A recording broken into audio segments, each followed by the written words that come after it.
Maria, and if you've got me, you must know that I've got you. Maria, just like a tattoo, girl, I'll always have you. Oh, your back, though, turn around, though. Baby, are you already? With a man, though, we go like, though.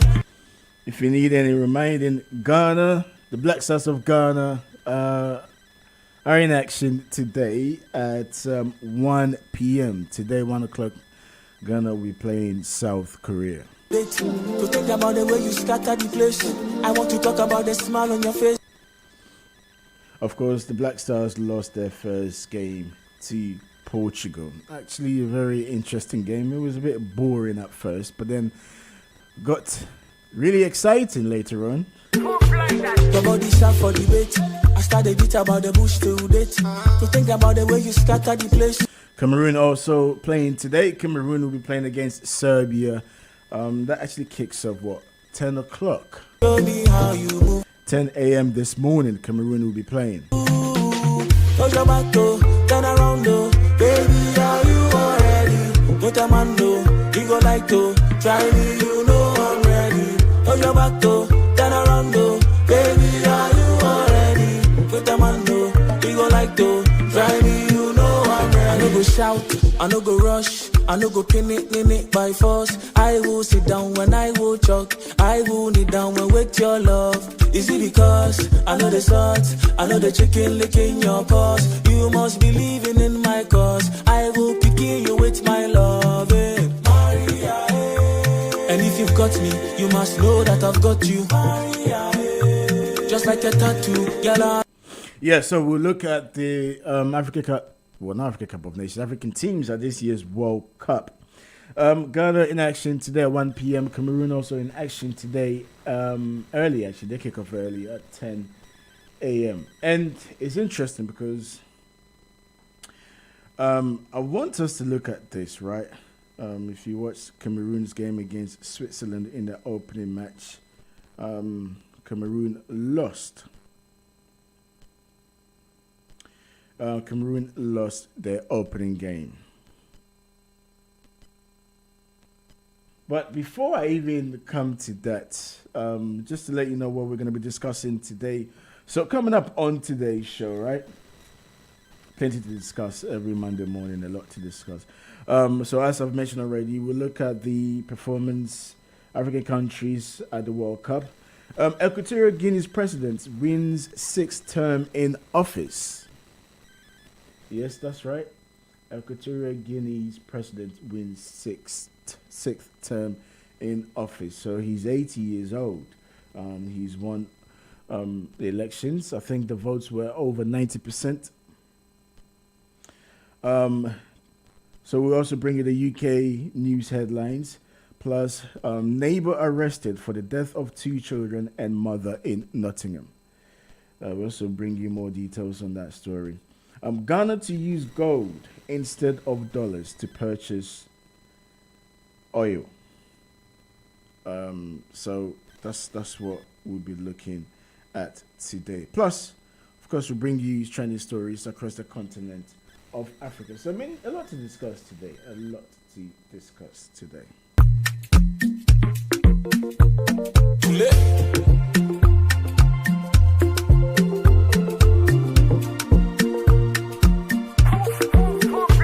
Your body sharp for debate. I started beat about the bush to date. To think about the way you scatter the place. I want to talk about the smile on your face. This your love now I'm your man. FDA don't stamp on them. Won't you show me how you move? Cause I've been waiting for a minute to be your boo. Cause your back turn around baby, are you already? With a man we go like to try me, you know I'm ready. Cause your back turn around baby, are you already? With a man we go like to try me, you know I'm ready. I no go shout, I no go rush, I no go pin it by force. I will sit down when I will choke. I will kneel down when with your love. Is it because I know the salt, I know the chicken licking your paws? You must be believing in my cause. I will pick you. Yeah, so that's what we're going to discuss today. Of course, I encourage you, I welcome you to call onto the show today. The numbers you need, 0203-735-8820. or 0778-793-9958. There's a lot, especially, I mean, you know what? Morocco beat Belgium. Belgium actually ranked world number 2, just behind Brazil. Morocco beat them, and things turned ugly in Belgium.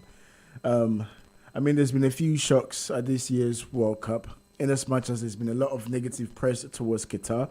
There has been there have been some really, really decent football that have been played at the World Cup. I've been enjoying it. I watch it as much as I can. To be honest with you, I haven't been glued to my TV like previous World Cup. Nevertheless, I've been watching it.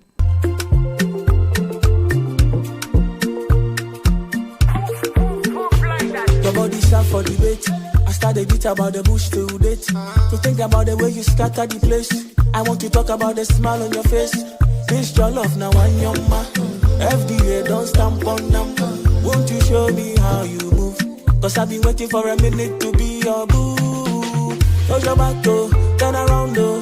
Baby, are you already? Don't a man though, you go like to. Try me, you know I'm ready. Close your back though, turn around though.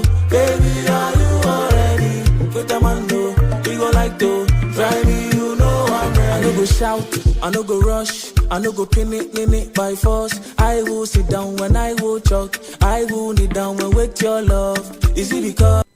I mean, I want us to look at this, right, with regards to the World Cup. And let me remind you that Talk Africa is back. Yes, Talk Africa, the current affairs show, is back on Wednesdays, 7 p.m. I want to hear your take, because we'll be talking about this, possibly talking about this. Well, I said we will be, unless the producer decides to change his or her mind. So if you watch the opening game of Cameroon's opening game against Switzerland, Cameroon lost 1-0.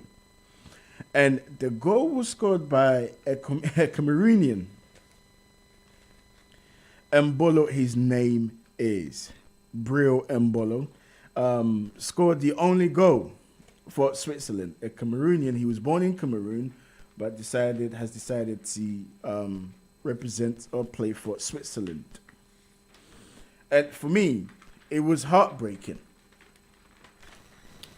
It was heartbreaking. The reason why I say it was heartbreaking is because it really, really hit home. Right? It really, really hit home. For me. So, Cameroon are in Group G, which has Brazil, Switzerland, and Serbia, with Cameroon as well.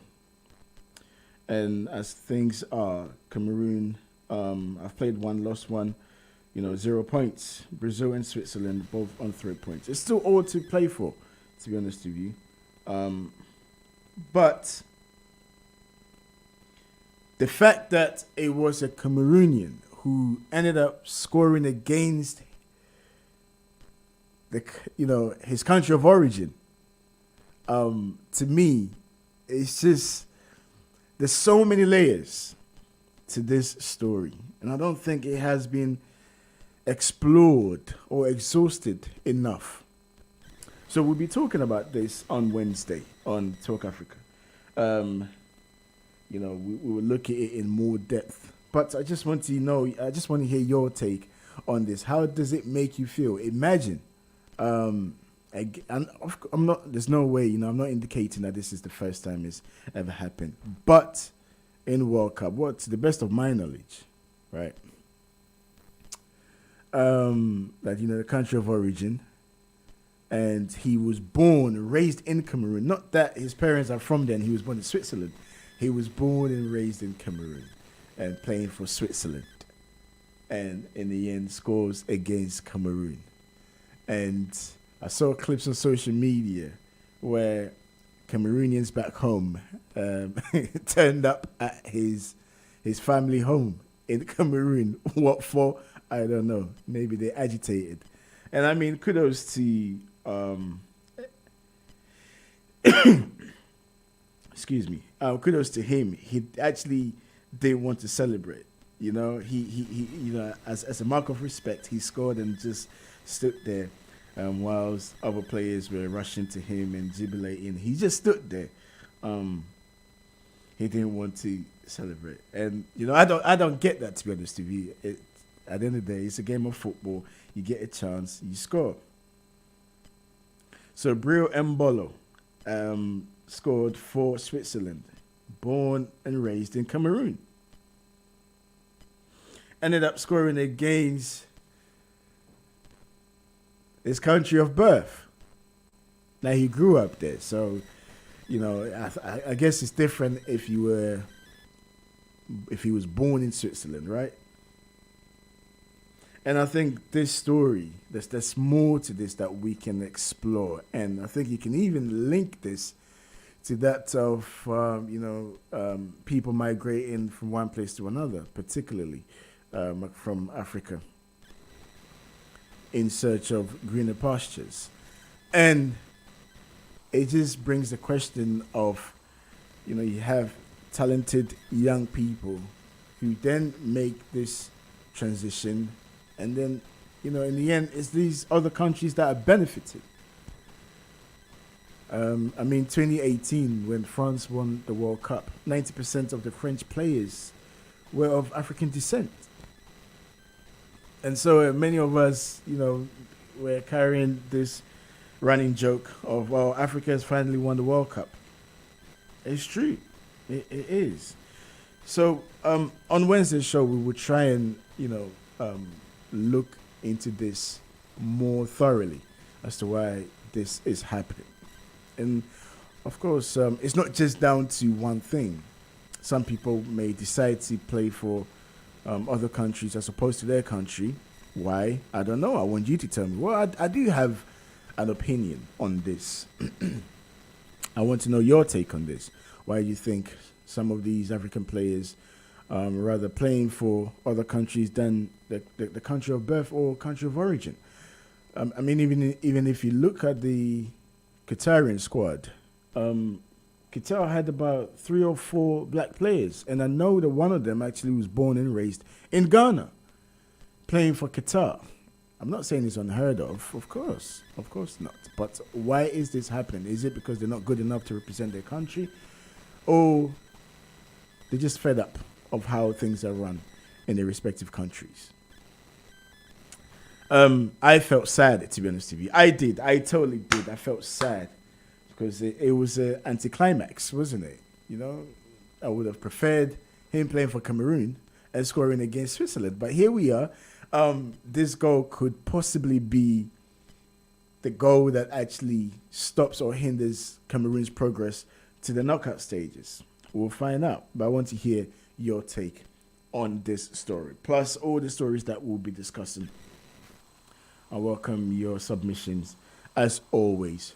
The numbers you need 0203-735-8820 or 077-8793-9958. These are the numbers you need to call. Let's have a discussion. Let's talk. It is Monday morning.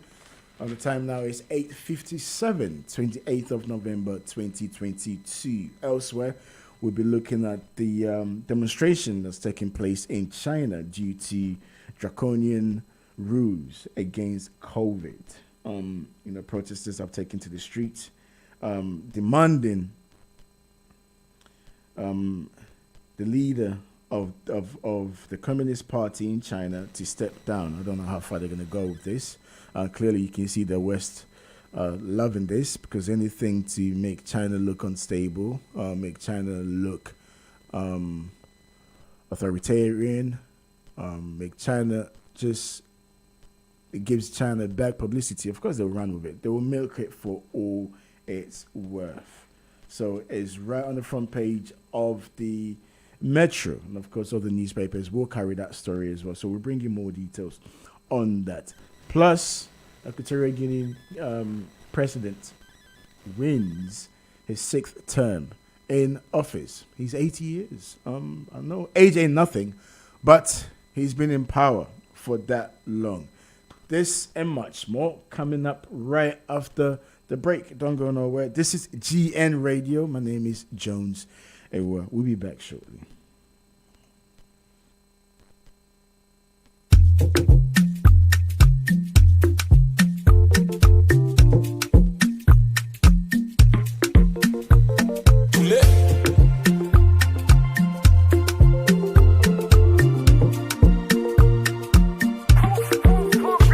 Your body sharp for the bait. I started beat about the bush till date. To think about the way you scatter the place. I want to talk about the smile on your face. This your love now I'm your man. FDA don't stamp on them. Won't you show me how you move? Cause I've been waiting for a minute to be your boo. Close your back though, turn around though. Baby, are you already? What a man though, you go like to try me, you know I'm ready. Close your back though, turn around though. Baby, are you already? What a man though, you go like to try me, you know I'm ready. I no go shout, I no go rush, I no go pin it by force. I will sit down when I will talk. I will kneel down when with your love. Is it because I know the salt, I know the chicken licking your paws? You must be living in my cause. I will pick you with my love, Maria, And if you've got me, you must know that I've got you, Maria, Just like a tattoo, girl, I'll always have you. Hold your back though, turn around though. Baby, are you already? What a man though, we go like to try me, you know I'm ready. Hold your back though, turn around though. Baby, are you already? What a man though, we go like to try me, you know I'm ready. Your body sharp for the bait. I started beat about the bush till date. To think about the way you scatter the place. I want to talk about the smile on your face. This your love now I'm your man. FDA don't stamp on them. Won't you show me how you move? Cause I've been waiting for a minute to be your boo. Hold your back though, turn around though. Baby, are you already? What a man though, you go like to try me, you know I'm ready. Hold your back though, turn around though. Baby, are you already? What a man though, you go like to try me, you know I'm ready.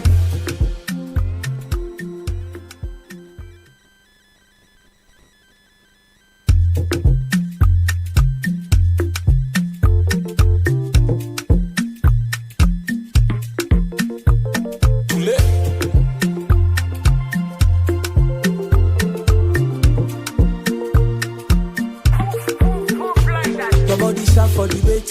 I started beat about the bush till date. To think about the way you scatter the place. I want to talk about the smile on your face. This your love now I'm your man. FDA don't stamp on them. Won't you show me how you move? Cause I've been waiting for a minute to be your boo.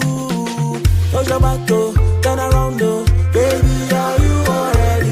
What a man though, we go like to try me, you know I'm ready. Close your back though, turn around though. Baby, are you already? What a man though, we go like to try me, you know I'm ready. I no go shout, I no go rush, I no go pin it by force. I will sit down when I will talk. I will kneel down when with your love. Is it because I know the salt, I know the chicken licking your paws? You must be living in my cause. I will pick you with my love, Maria, And if you've got me, you must know that I've got you, Maria, Just like a tattoo, girl, I'll always have you. Hold your back though, turn around though. Baby, are you already?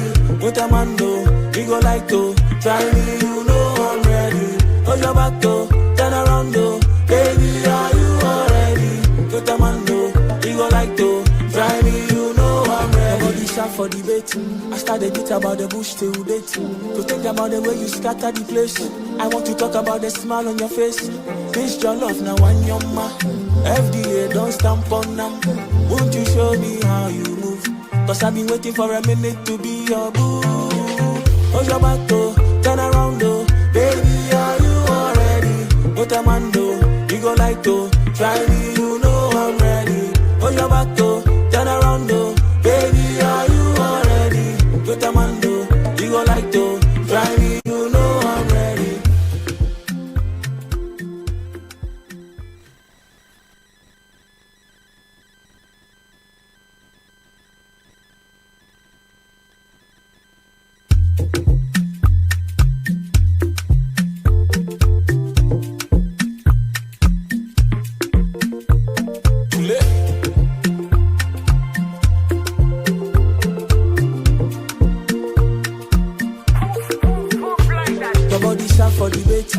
start the beat about the bush till date. To think about the way you scatter the place. I want to talk about the smile on your face. This your love now one yama. FDA don't stamp on them. Won't you show me how you move? Cause I've been waiting for a minute to be your boo.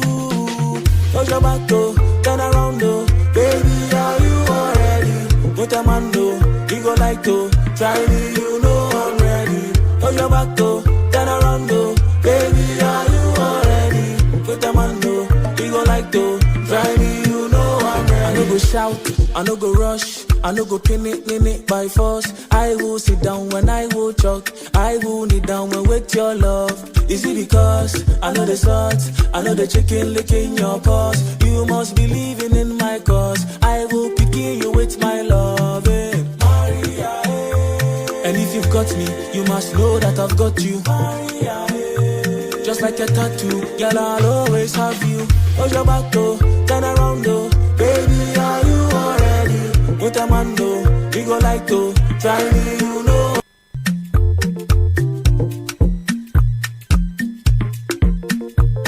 Too late.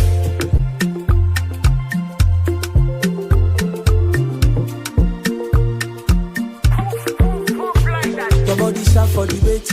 I start the beat about the bush till date. To think about the way you scatter the place.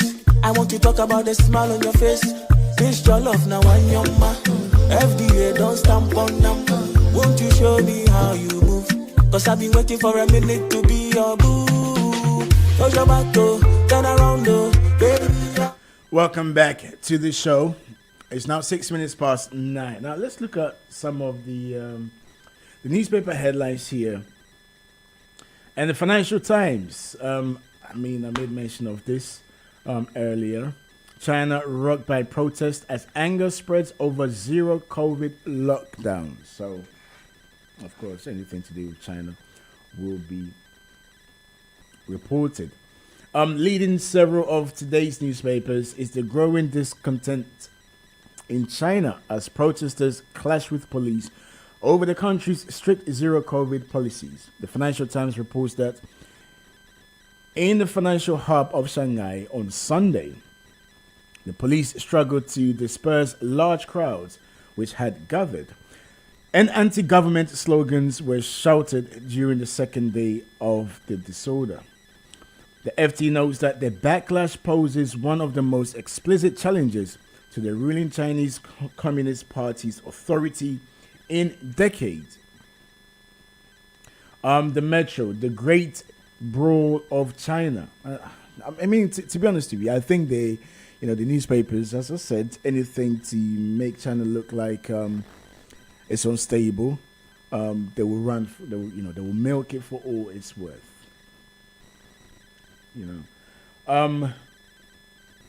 The Metro dubs it the Great Brawl of China on its front page.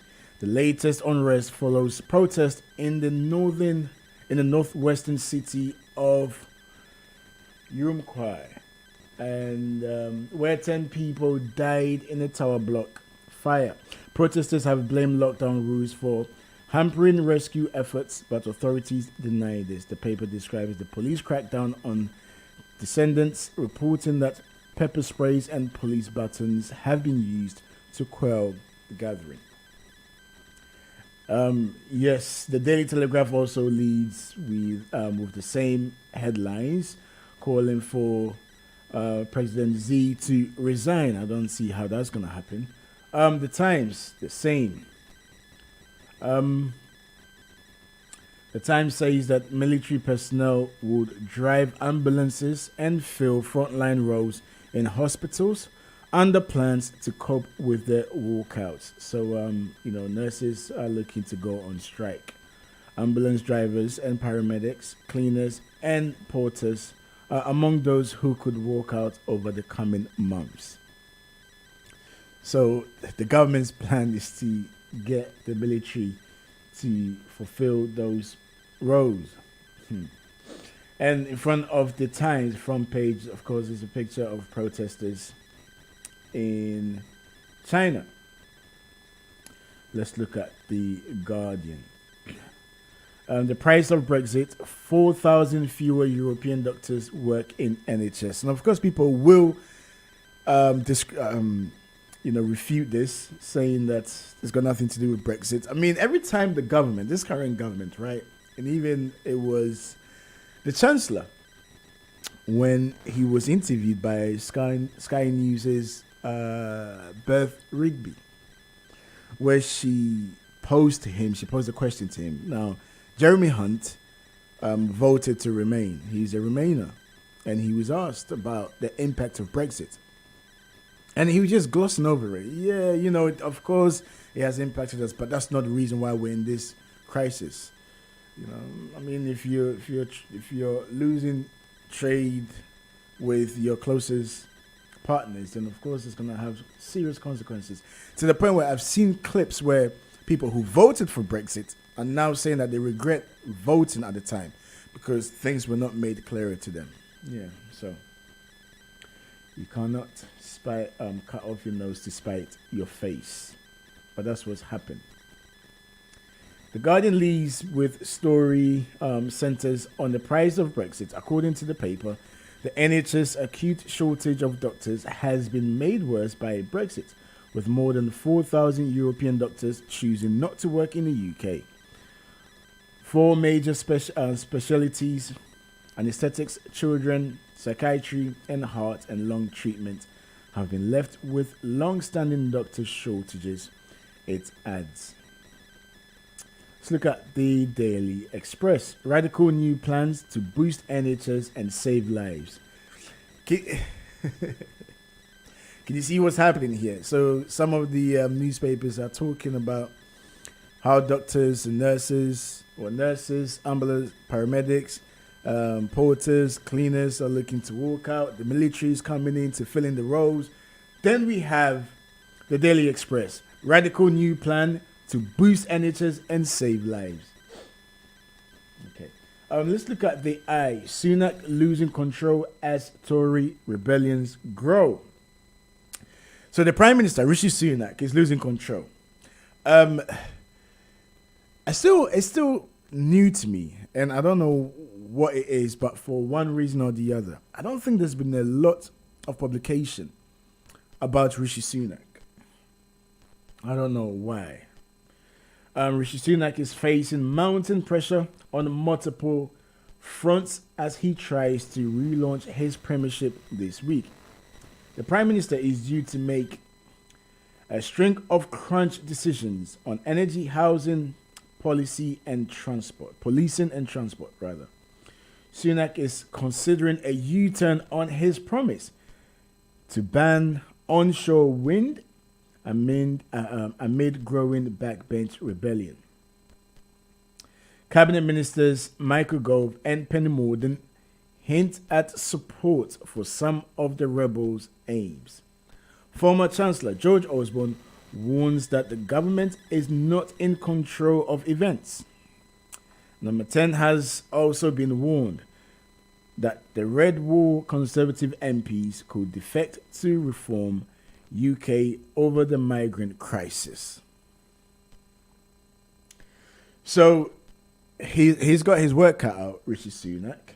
The Conservative Party is still split. I think what needs to happen is general elections. I think this is what needs to happen. But they don't want to hear it. They don't want to talk about it. All right, let's look at the Daily Mirror.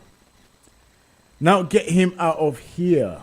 Talking about the former Health Secretary, Matt Hancock, who decided to go on the reality show, I'm a Celebrity, Get Me Out of Here.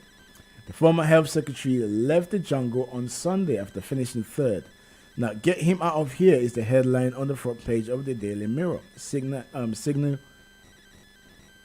saying that to the House of Parliament. Okay, so, implying that the Parliament should, to kick him out, essentially.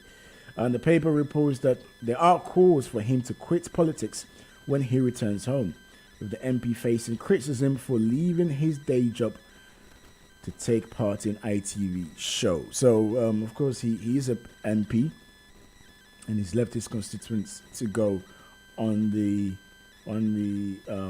reality show.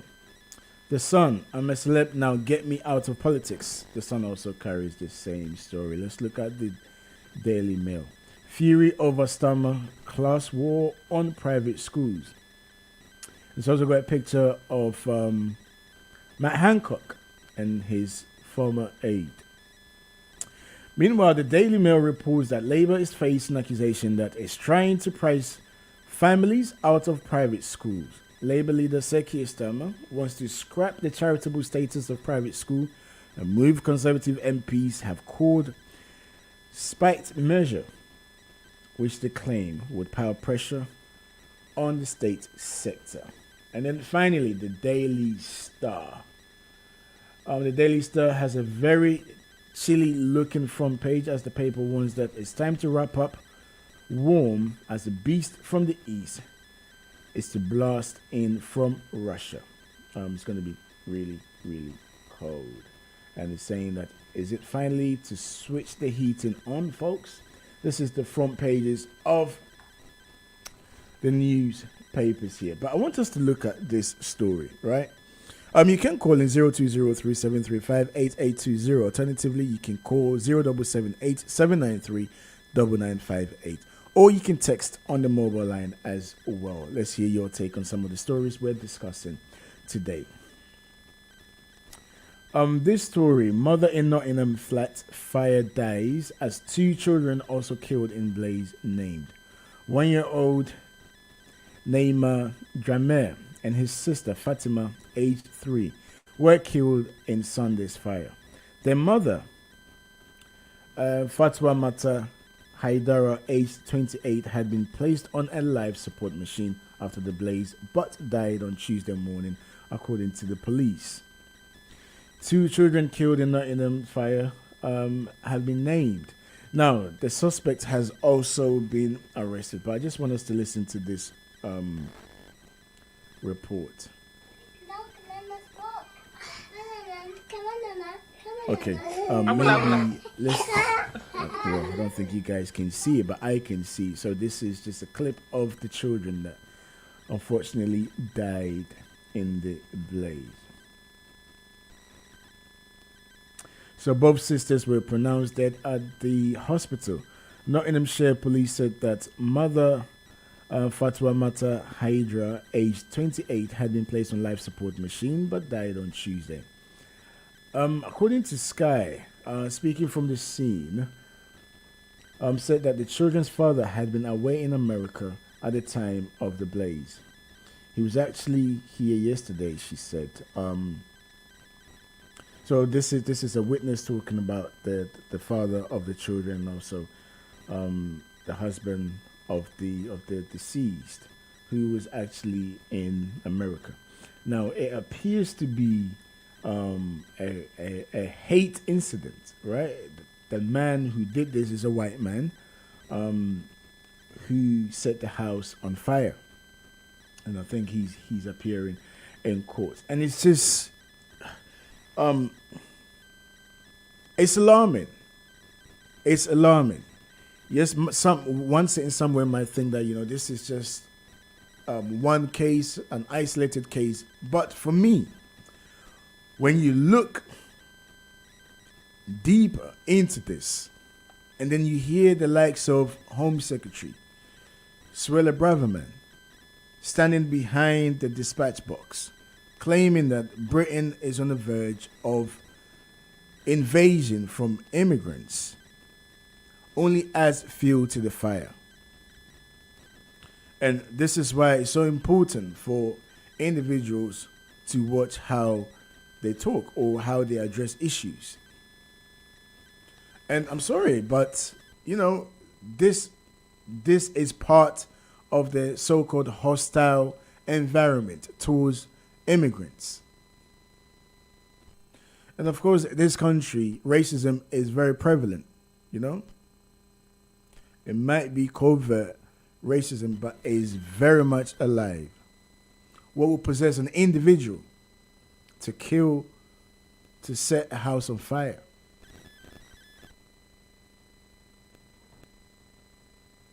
It's unbelievable. Unbelievable. We'll come back to that story.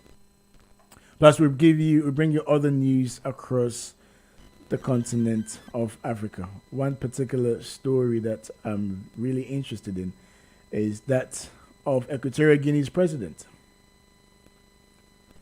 Teodoro Obiang wins 6th term in office. He's 80 years old. Also, UN's campaign against gender-based violence kicks off in Nigeria. Plus, we bring you the reason why Ghana is deciding to purchase oil with gold rather than the dollars. This is GN Radio, the breakfast show with me, John Zua. Taking a quick break. When we come back, we'll talk more. We'll be back shortly. Yo, Ghana for you want English approach my moha. Ya sweady. Yenya emrenim fo a won akwatare wo emrenim a poto kasa mu ye kasa a lawyer fo entimi nuanom mumyem fo ye immigration ensem nyina enko dan wo mo Fortwell solicitors emrenim akuku drofo se watna ha che ombeboa wo ma wonsa kan won krata na se wedi edro nso a eyo mo kokokra eba ne nipa sitena mu ani adwuma mu nsem bia omudim akotene pa omo wo mre di mani pa bia na de enika wo mu mpo ne se no consultation fee. Fortwell solicitors always puts our clients' needs first. We specialize in all UK visa applications, detention and deportation cases, student and work points-based work permit applications from both UK and abroad. Fortwell solicitors also deals with long residence and human rights applications outside the immigration rules. Don't wait till last minute. Fortwell solicitors is located at Unit 1, ground floor, Katrina House, 58 Clarendon Road, London, N80DJ. Nearest tube station, Tempark Lane and Wood Green. Overground, Hornsey Station. Buses 41 to Archway and 144 to Maswell Hill. For more info, call 0203 3257 030. Call our 24-hour line on 0754 8701 011. Website www.fortwellsolicitors.com. opening hours Monday to Friday 9:30 to 5:30 p.m. Thursday Beyonce Young Milton Keynes. Fortwell solicitors is regulated by SRA. Fortwell Solicitors.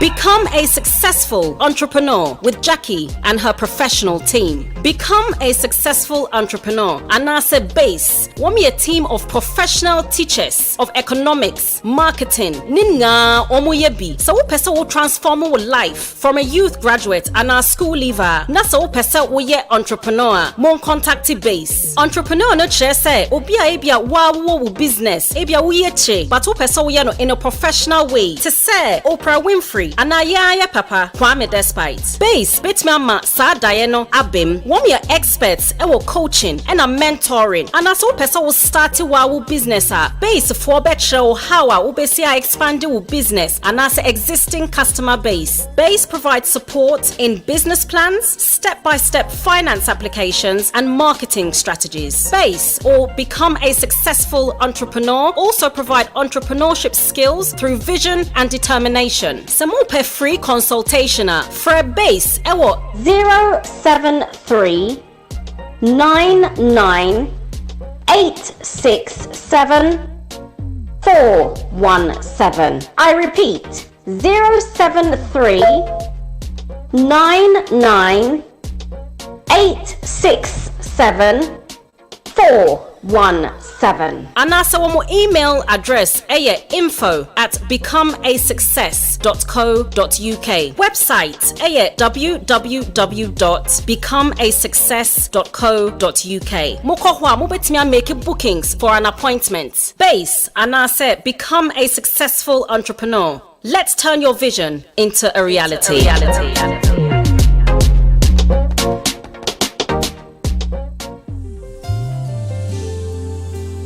Abusiafo yedi dwumadie foforo ebrem wo GN Radio. Your friend of worship and inspiration every Sunday evening between the hours of 7 and 9 p.m. Daniel Kweku Datson and Amanda Ofori. Edisa Jumedie Ebro. Make sure that you tune in. It's going to be an awesome moment of worship, God's word, conversation, gospel celebrity interviews, Bible knowledge, and what have you. And also your comments. I want to hear from you, your testimonies, what inspires you, and a lot more. Make sure say on miss our program every Sunday evening at GN Radio.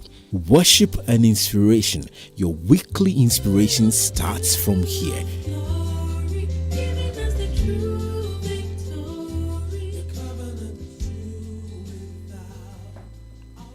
Welcome back to the program. Now, before we went on the break, I was talking about the death of the mother and her two children. Now, the suspect has been arrested. His name is Jamie Barrow, who is 31 years old.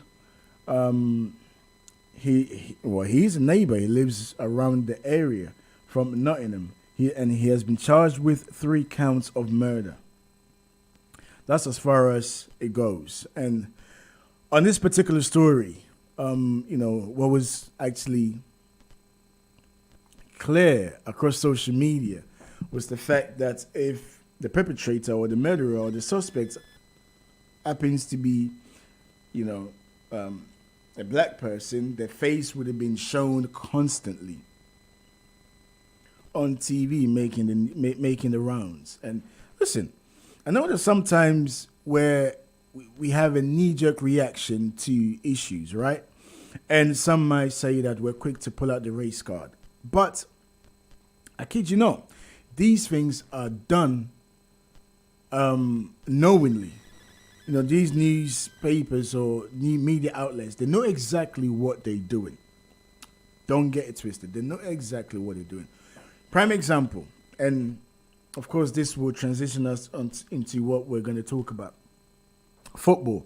So, who was Iran playing against? I can't remember who Iran was playing against, but Iran were playing, and Klinsmann, former German coach, and also played for Tottenham here in the UK, made a comment. Now, I think, Klinsmann is an educated man, so I don't think it was a language barrier, where he said that, Iranians, it's their culture to hustle you, to hustle the referee, to go against the ref, and he said it is their culture. I mean, essentially labeling them as being violent. That's what he was implying. And of course, he's come out to apologize, saying that what he said was taken out of context. But let's not be, we're not under any illusion as to what they were trying to project. The same thing when you listen to these pundits talking about the African teams. They're very cynical about some of the players and some of the things that the players do. If you compare that to how they talk about the English team and other European countries. So when we spot it, we have to, call it out for what it is. We have to call it out. Don't just sit there. We have to call it out. So we'll keep an eye on this and see what happens. He has been arrested and he's been charged on 3 counts of murder. So we'll see what happens. Now, back to the conversation. And of course, we'll talk about what's happening in Ghana and what's happening across the continent of Africa as well. Back to the conversation of the World Cup and how a lot of African players switching to play for other countries. I picked this because, yes, it is current, it's topical. There's been a lot of discussion surrounding this issue, but I don't think it has been looked at in this sense. The fact that an individual born and raised is like myself. I was born and raised in Ghana, only to come here and decide to play for England. And then at the World Cup, I end up scoring against Ghana. I end up scoring against Ghana. But it's just constantly happening. I saw a post somewhere which appeared to be that of, the young player's mother. And to the point where she was saying that, they should leave her son alone. Now, I don't know how truthful this is. You got to be careful with these captions, right? Saying that things are not done properly. But my take on this, and I want to hear your take as well. My take on this is this. I use Nigeria as an example, as a case study. So imagine the football governing body of Nigeria used to be the Nigerian Football Association. Due to some issues within the body itself as to who's going to become the next leader, they quickly, and I think Nigeria were going to be kicked out of a tournament by FIFA. So what it did was dissolved that, I don't think they dissolved it, but they went and formed another, institution, and named it the Nigerian Football Federation. The NFA, Nigerian Football Association, which is the recognized institution, then changed to Nigerian Football Federation. Now, I don't know whether that has been accepted legally or not. Then you come to how players are managed. Then I use Ghana as an example. To the point where they've gone to represent the country, and it's down to players to pay for plane tickets for other players to make it back to their respective teams that they're playing for. Now, they're representing the national team, they're representing their country. But then the onus falls on the players, senior players, and I think it was Samuel Jan that paid for some of the players' plane ticket to go back to their destination. Again, one Ghanaian player that I had the privilege to interview, Jerry Akamenko, his name is, he got injured playing for Ghana. So back in 2014, Ghana played against Holland. This was their warm-up games towards the World Cup. He was playing for Ghana, got injured. He had to fund his own rehab. So, if you look at these cases, these scenarios, this is just scratching the surface. I haven't even gone deeper into it. Then you realize why some players, especially who were born and bred, but left the country to play for another country. These are some of the reasons. Because things are not done properly. Again, I use Ghana, 2014, the World Cup.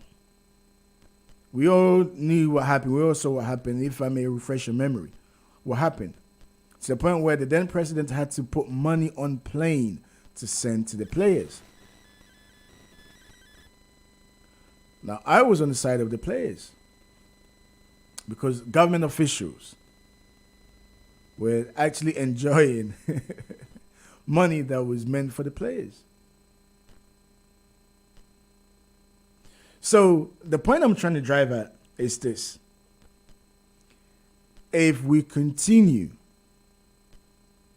to act the way, I wouldn't say we or institutions do not act responsibly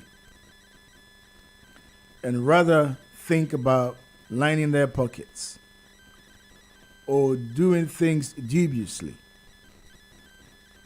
this is what we keep happening. Because let me tell you something. In as much as, you can also look at it from the other side where players who were born and bred in the diaspora are also looking to go back to play. Nothing wrong with that.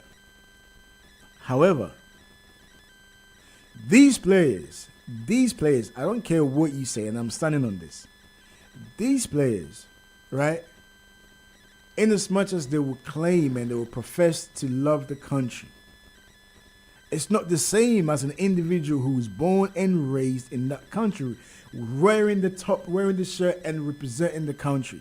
These players who were born and raised in, their country, the particular country, knew about the legends, dreamt about playing for the country one day, watched the progress of the country, knew what the country has achieved in footballing terms. They know the terrain. So for them, it's different. I'm not indicating that, people who were born outside don't have the same passion to play. There's a difference.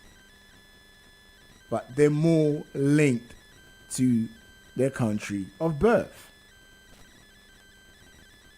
And there's a difference. There's a difference.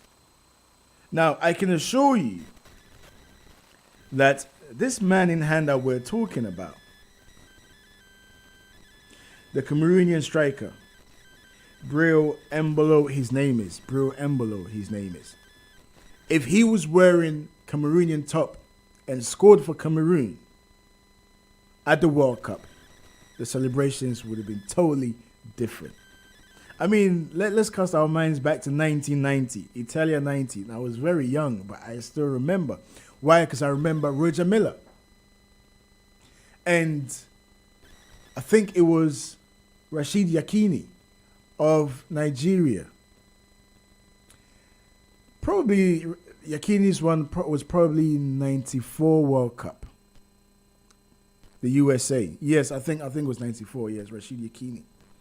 And when he scored for Nigeria, and he ran, like, you saw the passion, because he was representing his country at the highest level. And what we're doing, and this goes to the wider society, you have people making these perilous journeys for greener pasture, seeking greener pastures, simply because things are not the way they ought to be back home. Many people travel for many reasons. Of course, that is clear. But I can assure you, no one will make that decision to take that, make that perilous journey to go on holidays. Not at all. Because they're looking for greener pastures. And in as much as all of us were enjoying football and we can sit down and say, look, at the end of the day, it's just football. But when you take a step back and you look at it and analyze it, there's a deeper problem here. We're losing our talents. But on the other hand, and this is where a lot of the African countries fail, this young man didn't just appear in Switzerland and became the finished product to represent Switzerland in the World Cup. Of course, they invested in him. And this is our problem. The lack of investment. The lack of investment. A lot of the football federations will not invest on these players. Or should I say in these players. The players will struggle and struggle and struggle and struggle and make a name for themselves. It gets to a point where you cannot but include them in the national team. They make a name for themselves somewhere. Then all of a sudden, you're being called, come and play for your country. So that's why a lot of the time, I don't know whether, if you follow football a lot, you realize that sometimes there's this issue, this conflict between club and country. Especially, big clubs. And I think this was one of the main reasons why the former Manchester United boss, Sir Alex Ferguson, didn't want to sign any African players. Because come around the winter time, that's when they go off to play in the African Cup of Nations. And some of the players choose not to go and represent their countries. They rather play for their club. Because these clubs have invested massively in these players. We have a problem. this is a massive, massive problem. I can assure you, right? And this is just me. This is just my opinion. If things were run properly, let me just come back. Let me backtrack a little bit. So Wilfred Zaha, who plays for Crystal Palace, also plays for Ivory Coast. But I remember Wilfred Zaha actually playing for England. I think when he was 16, because there was so much hype about Wilfred Zaha at the time, and he was deemed to be one of the best talent at the time in England. So what England tried to do was try to quickly get him to play for the national team and stop him from playing for Ivory Coast. But I think at that time, that game was a friendly, so it couldn't really stop him. Then, as times went by, Zaha realized that, look, there's no opportunity for him playing for England, so it would be best to look back home. And he did. And he did an interview with one of my friends, and my friend asked him, what's the difference, play for England and also play for Ivory Coast? And then this is from Wilfred Zaha's own mouth. He said, of course, playing for England, you get the 5-star hotels, everything is done properly, you're more or less living what you're already used to. Going back to play for Ivory Coast, on the other hand, you need to bear in mind that Ivory Coast is not England. The hotels will not be a 5-star hotel. And I'm not saying that they're not capable of providing this for the players. Of course they're capable. Whether they'll do the right thing or not, that's a whole different story. So and this is what I'm saying. The French team that won the 2018 World Cup. I might be going out on a limb here, but knowing what I know, if things were done properly, and players were treated properly, there were mechanisms in place to help, to facilitate players' rehab should they get injured playing for their countries. The stadiums are up to standard and they're well catered for. These players would go back and play, or go back home to play for the country of origin, or the countries where their parents came from. But this has always been the problem. And the solution is there. It's not rocket science. The solution is there. The solution is there. It can be achieved. Absolutely achieved.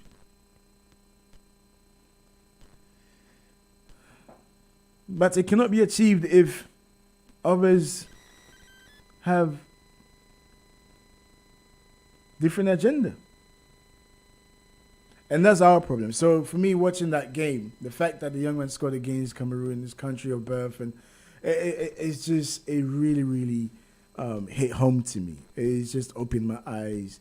It just highlighted the problem once again. If you go to the wider society, doctors are fleeing the country to come and practice here. In other places, other parts of Europe, they're fleeing to go and practice there. Why? Because they don't have the necessary things they need to be able to enable them to work effectively.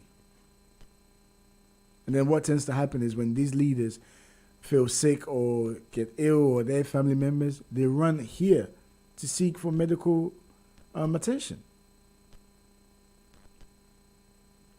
But this cycle must and should be broken. It has to be broken. As you can tell, I'm very passionate about football, right? I would love to see the World Cup in Africa, any of the African countries. Even look at England. Raheem Sterling, Saka. Many of the players even past England players.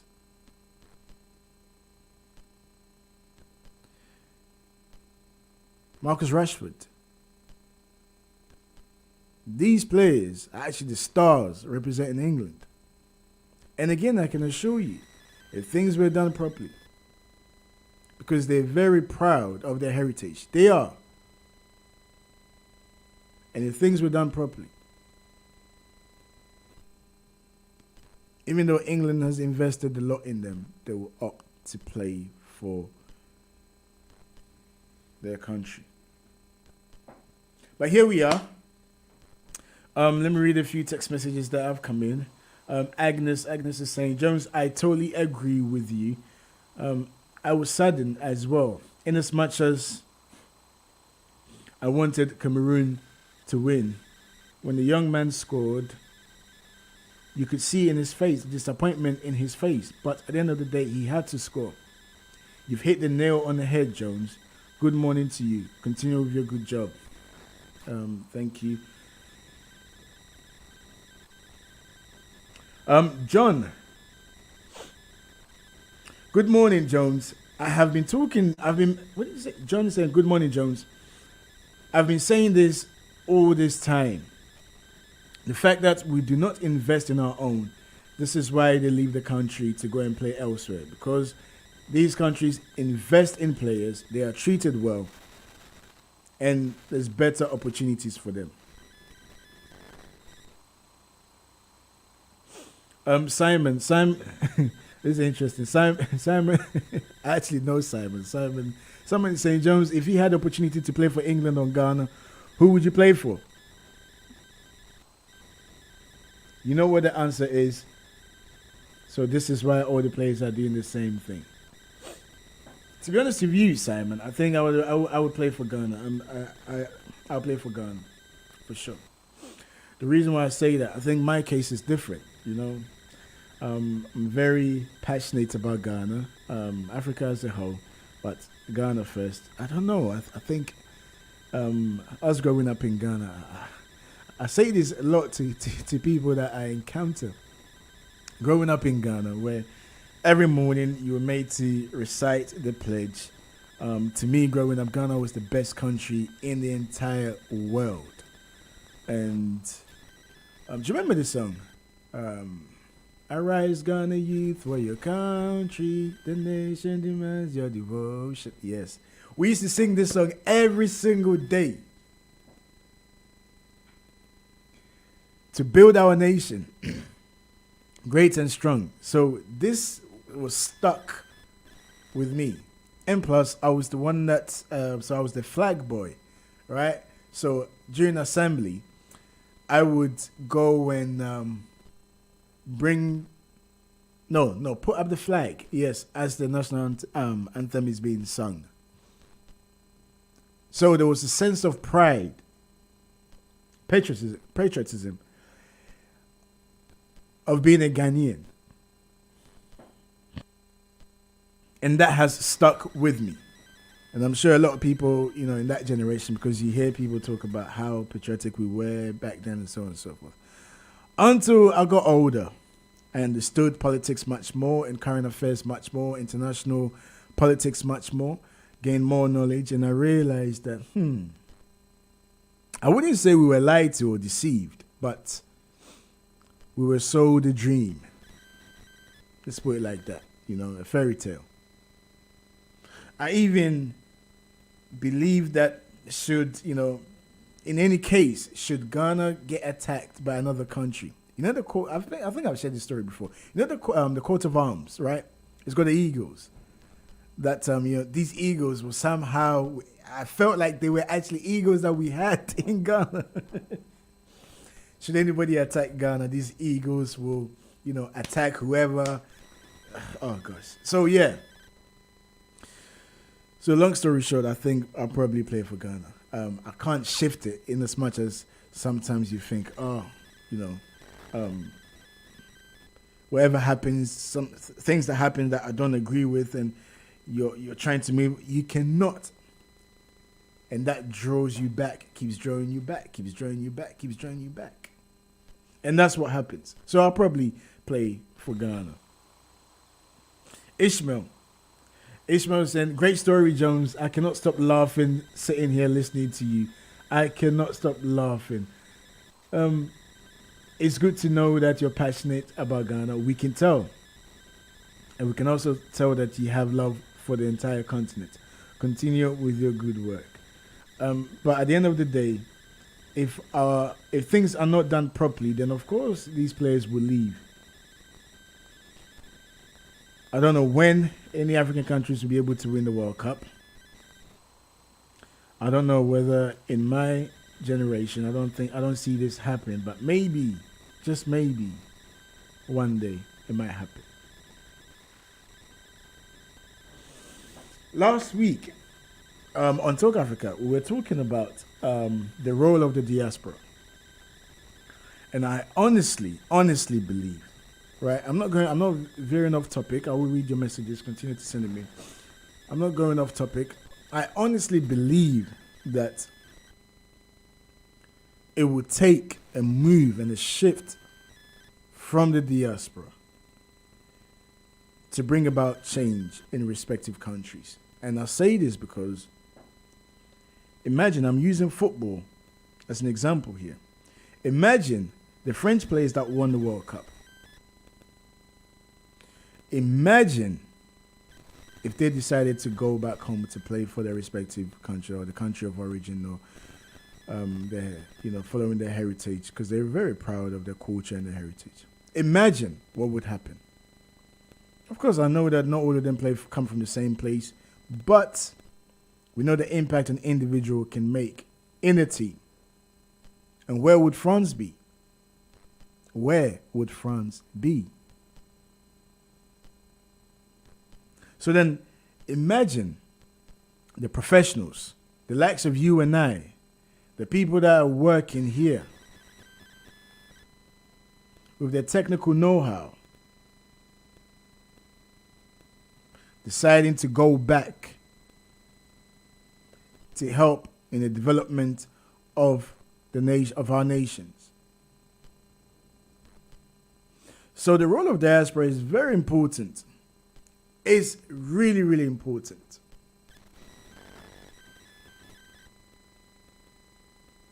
So when I'm sitting there and sometimes I'm watching, I'm looking at things and I'm just in deep thought and I'm just thinking, I'm like, oh my goodness, how did we end up like this? How have we not realized that we're essentially throwing our future away whilst other countries are benefiting? And they're benefiting because they've invested in these players, in these people.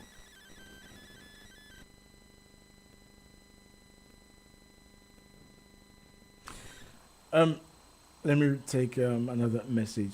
Ajwa is saying, good morning, Jones. Listening to you this morning. Great show as always. Thank you, Ajwa. The problem is that corruption is what is stopping a lot of these players from playing for the country of origin. Jones, I've witnessed it myself. I will not say any names. But some players don't receive their money. And because they're local-based players, what tends to happen is that the leaders tend to keep their money and only give them peanuts. So imagine this player who has been mistreated by these leaders. Imagine if this player gets an opportunity somewhere to play and they can naturalize and also represent that country. What do you think they would do? There is your answer. No, I understand. Again, a friend of mine who I'm sure this is, it's public knowledge now, is out there. He's spoken about this. Who used to be the fitness coach for the Ghana Black Stars, right? And in his first, I think this was back in 2015. And when the tournament was done, Ghana came second. They lost to Ivory Coast on penalties. When the tournament was done, he stayed in Ghana for, I think, nearly a month. Why? Because he was owed money. Now, it wasn't that the money was not there, but somebody was actually sitting on the money. When I say sitting on the money, you get my drift, right? And he had to stay in Ghana to fight to get his money. And even at that, he didn't receive all his money. We have serious issues. Serious issues.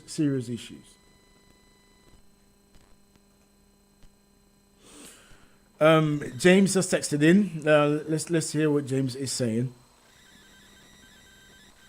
Jones, I was sad when I watched the game between Cameroon and Switzerland. I felt ashamed.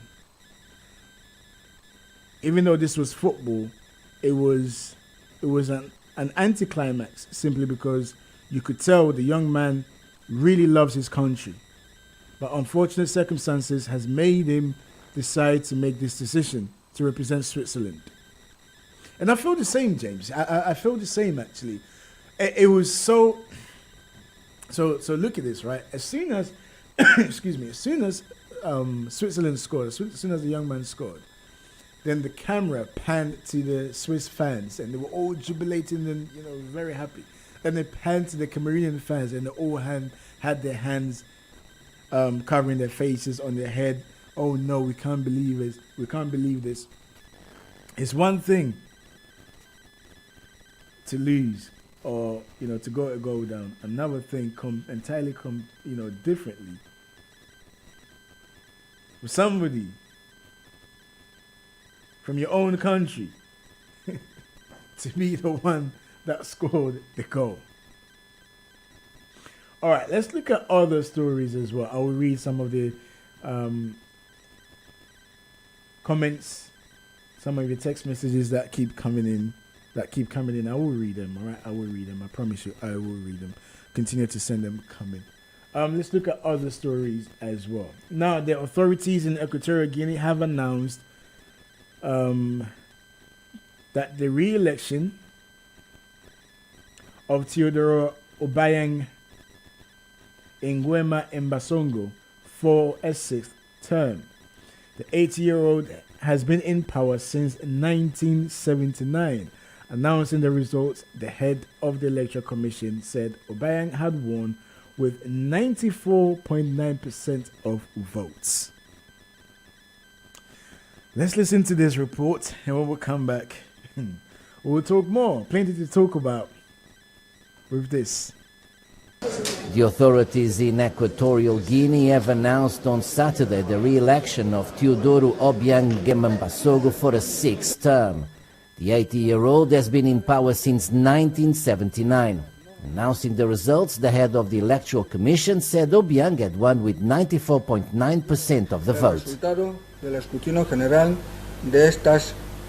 The results of the general election solemnly proclaim His Excellency Obiang Nguema, President of the Republic of Equatorial Guinea, for a term of 7 years.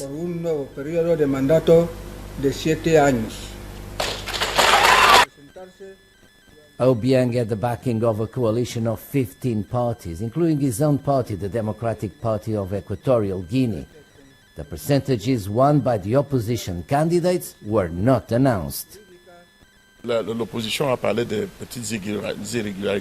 opposition talked about small irregularities, which is what we have seen on the ground. But these irregularities, imperfections, were not such as to mar the overall good conduct of this November 20th election.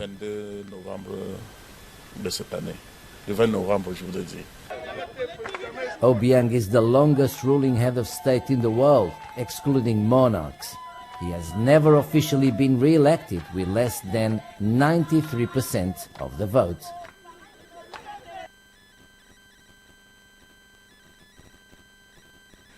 Interesting.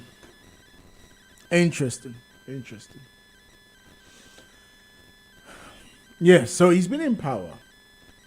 As you heard there, the report there by African News. Since 1979, he's 80 years old. He won the election with over 94% of the votes.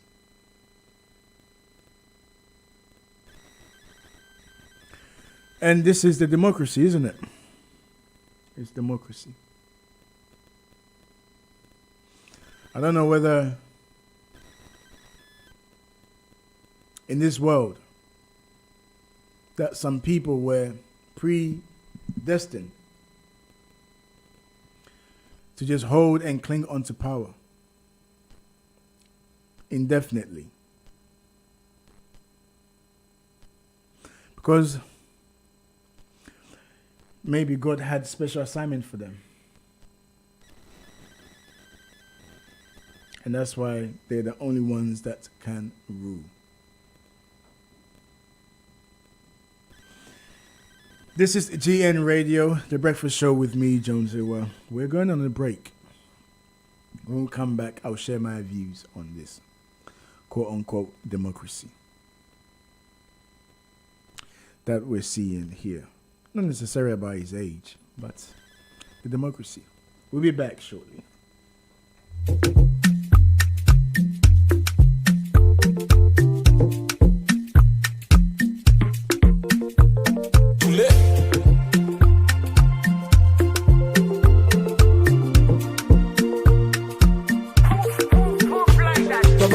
For debate, I started beat about the bush to date. To think about the way you scatter the place. I want to talk about the smile on your face. This your love now and your ma. FDA don't stamp on them. Won't you show me how you move? Cause I've been waiting for a minute to be your boo. Cause your back to turn around though. Baby, are you already? What a man do, you go like to try me, you know I'm ready. Cause your back to turn around though. Baby, are you already? With a man do, he go like to try me, you know I'm ready. I no go shout, I no go rush, I no go pin it by force. I will sit down when I will talk, I will kneel down when with your love. Is it because I know the salt, I know the chicken licking your paws? You must be believing in my cause. I will pick you with my love, Maria, and if you've got me, you must know that I've got you, Maria. Just like a tattoo, girl, I'll always have you. Oh, your back though, turn around though. Baby, are you already? With a man though, we go like to try me, you know I'm ready. Oh, your back though, turn around though. Baby, are you already? With a man though, we go like to try me, you know I'm ready. Nobody shout for debate. I started beat about the bush till date. To think about the way you scatter the place. I want to talk about the smile on your face. This your love now and your ma. FDA don't stamp on them. Won't you show me how you move? Cause I've been waiting for a minute to be your boo. Oh, your back though, turn around though. Baby, are you already? What a man do, you go like to try me, you know I'm ready. Oh, your back though, turn around though. Baby, are you already? What a man do, you go like to try me, you know I'm ready.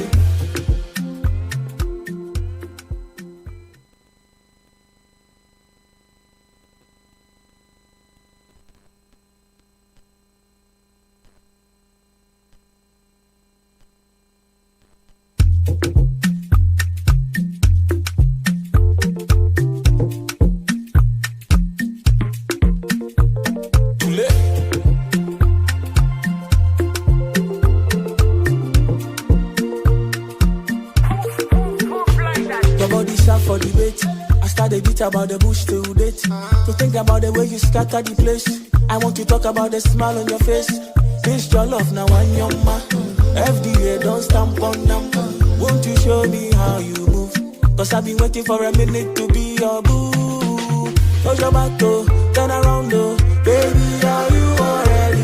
What a man do, he go like to try me, you know I'm ready. Cause your back though, turn around though. Baby, are you already? With a man do, he go like to try me, you know I'm ready. I no go shout, I no go rush, I no go pin it by force. I will sit down when I will talk, I will kneel down when with your love. Is it because I know the salt, I know the chicken licking your paws? You must be believing in my cause. I will pick you with my love, Maria, and if you've got me, you must know that I've got you, Maria. Just like a tattoo, girl, I'll always have you. Oh, your back though, turn around though. Baby, are you already? With a man though, we go like to try me, you know I'm ready. Oh, your back though, turn around though. Baby, are you already? With a man though, we go like to try me, for debate. I started beat about the bush till date. To think about the way you scatter the place. I want to talk about the smile on your face. This your love now one yoma. FDA don't stamp on them. Won't you show me how you move? Cause I've been waiting for a minute to be your boo. Hold your back though, turn around though. Baby, are you already? What a man though, you go like though. Try me, you know I'm ready. Hold your back though, turn around though. Baby, are you already? What a man though, you go like though. Try me, you know I'm ready.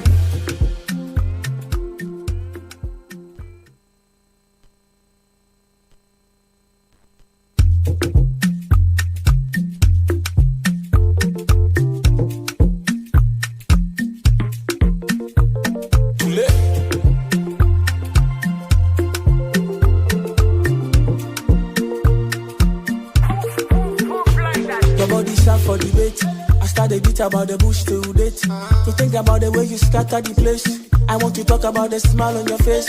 This your love now one yoma. FDA don't stamp on them. Won't you show me how you? Welcome back to the program. Is GN Radio, the breakfast show with me, Jones. So I hope you're good. I mean, the song I keep playing, right, is from Tulenke. I interviewed this young man a couple of weeks ago, actually. The song is called Already. Now, before we went on a break, we're talking about the reappointment or the re-elected president of Equatorial Guinea. Teodoro Obiang wins 6th term in office with a majority of over 94% votes going to him. Now, he's been in power since 1979. He's 80 years old.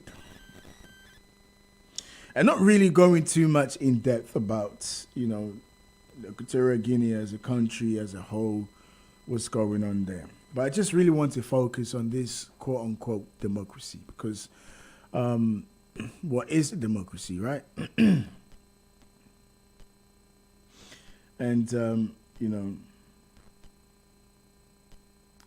it was Abraham Lincoln that defined democracy as a government by the people and for the people.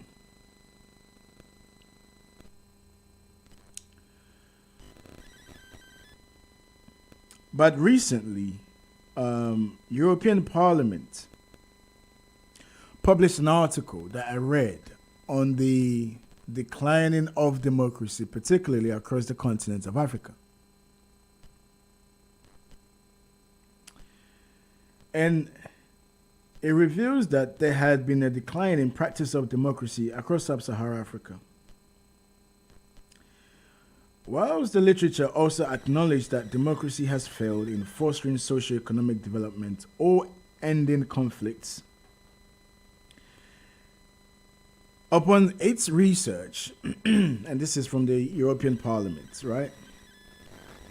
It said the problem stems from manipulation of electoral laws and constitutional norms, lack of judicial independence, and authoritarian regimes have used democracy as a smokescreen to hold on to power. And I think this is a clear example of what we're looking at here. So, post-Second World War, a bit of history. It's always good to have a bit of historical analysis. Post-Second World War, the emergence of the new states in sub-Saharan Africa. We're told that for democracy to be effective, democracy for them to have a prosperous country where people live well and everything that's good, was to adopt democracy, which is in turn modernity. And if you look deeper into democracy, I mean, democracy is very complicated. In as much as we think it's very straightforward, it's complicated because you're dealing with people, you're dealing with emotions, and you're dealing with tribes and ethnicities and so on and so forth. And my argument has always been that democracy has failed to tackle the underlying ethnic issues that has always been part and parcel of human society, particularly across sub-Saharan Africa. And so what tends to happen is, as one writer puts it, in the context of Africa, what democracy actually does is, seeing as we're for this whole majority, this majority vote, first past the post, majority carries the vote, majority wins. And as such, when it comes to Africa, majority of people vote along tribal lines. What you tend to do is you create an ethnic state, as opposed to creating a state that will work for everybody. And these strong men, they have so much influence and power that they use democracy as a smoke screen to hold on to power. And you cannot question it because they will tell you, I've been elected, democratically elected, like, Museveni said when he was interviewed by CNN. I think it was BBC actually, either BBC or CNN.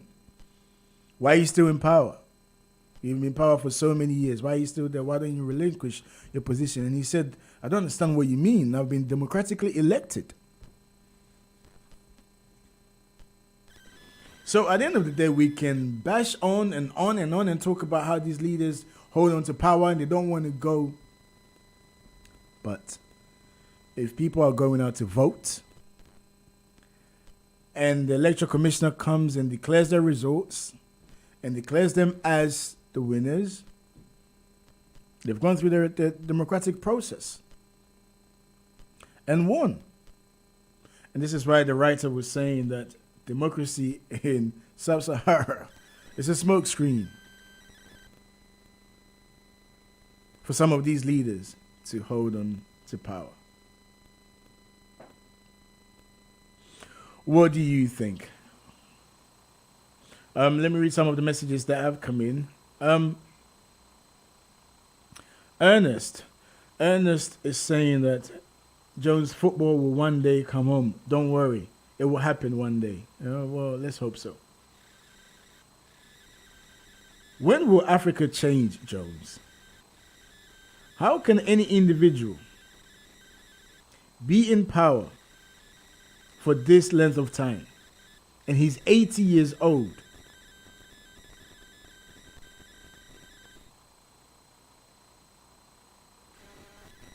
Okay. And then Ernest goes on to say that what's being practiced in many African countries, Jones, is not democracy at all.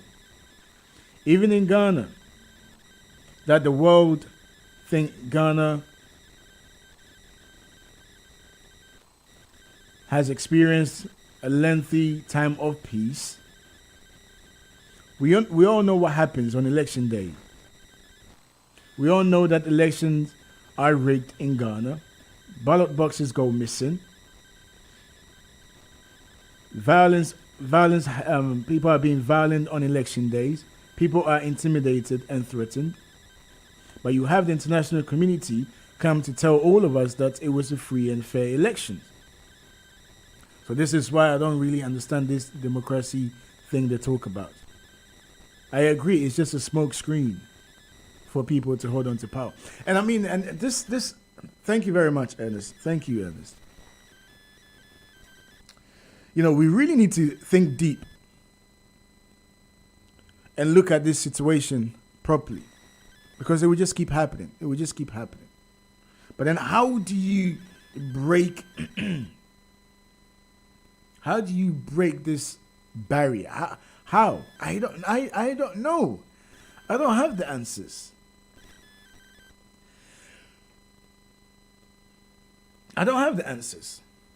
the West will be quick to blame strong leaders. I mean, strong men. But if these men are doing their bidding, then they will overlook it. But we're doing ourselves a disservice, massively.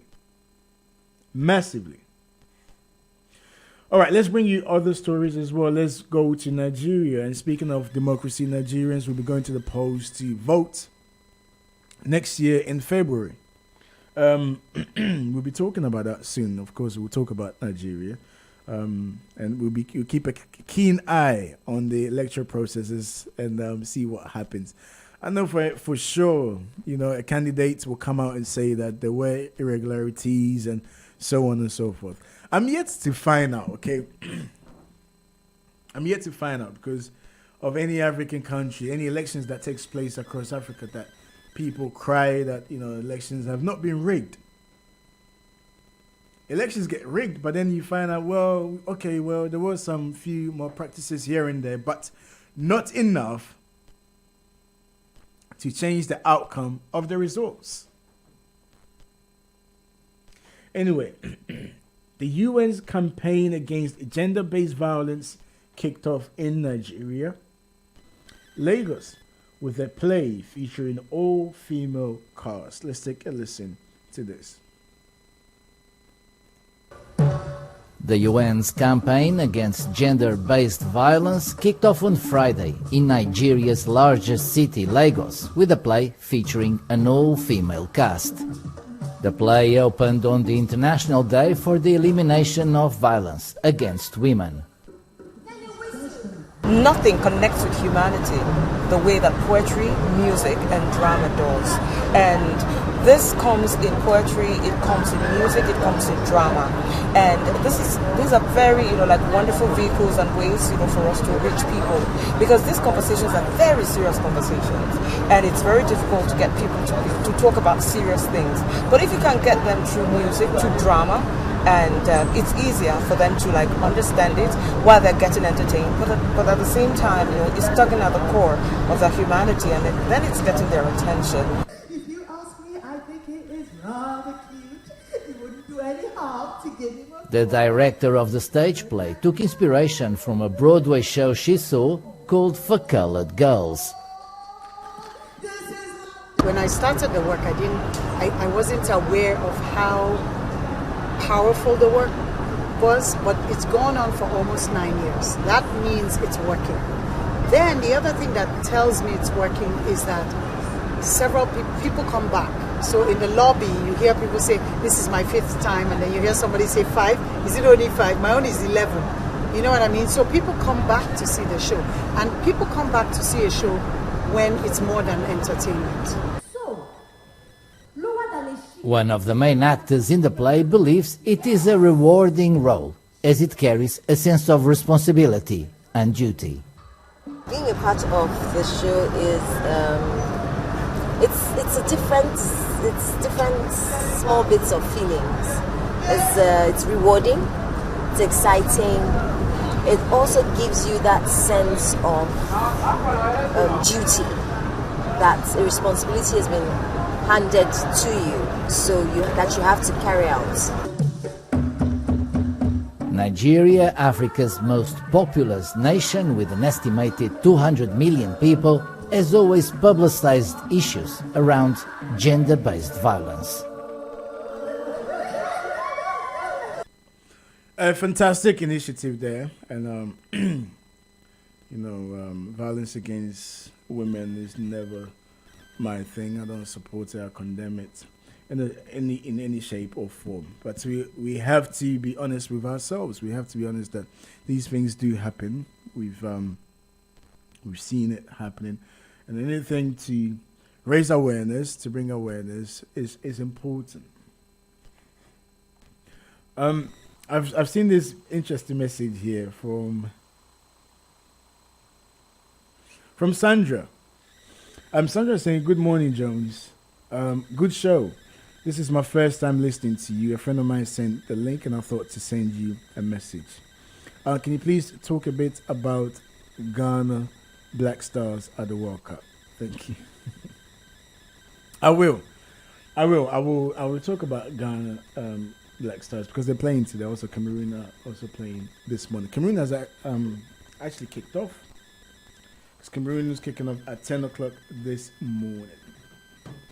In other news, the Vice President of Ghana, Dr. Mahamudu Bawumia, has stated the usage of gold to purchase oil instead of dollars is not a move against the usage of the US dollar for international transactions. He explained that the decision came about due to the persistent depreciation of Ghana cedi. He went on to say that Ghana at present need a lot more dollars in its reserves. Thus, the decision is not to boycott the use of foreign currency. To address this fundamental challenge, he added that that we all face of depreciation of its impact on fuel and utility prices and food and so on, the government has opted to implement a policy of using our gold to buy oil products. He went on to say that if we implement it as we have envisioned, it will fundamentally change our balance of payment and significantly reduce the persistent depreciation of our currency. He went on to say that this has been misrepresented as Ghana being against the use of the US dollars in international transaction. Let me just finish. This is not the case. We are not on any mission against the use of the dollars in international transactions. Far from it. In fact, we want to accommodate all US dollars in our reserves. But we have a specific issue to deal with oil imports and the price of fuel, food, transport, and utilities. That's essentially what we are targeting, the Vice President explained. Let's listen.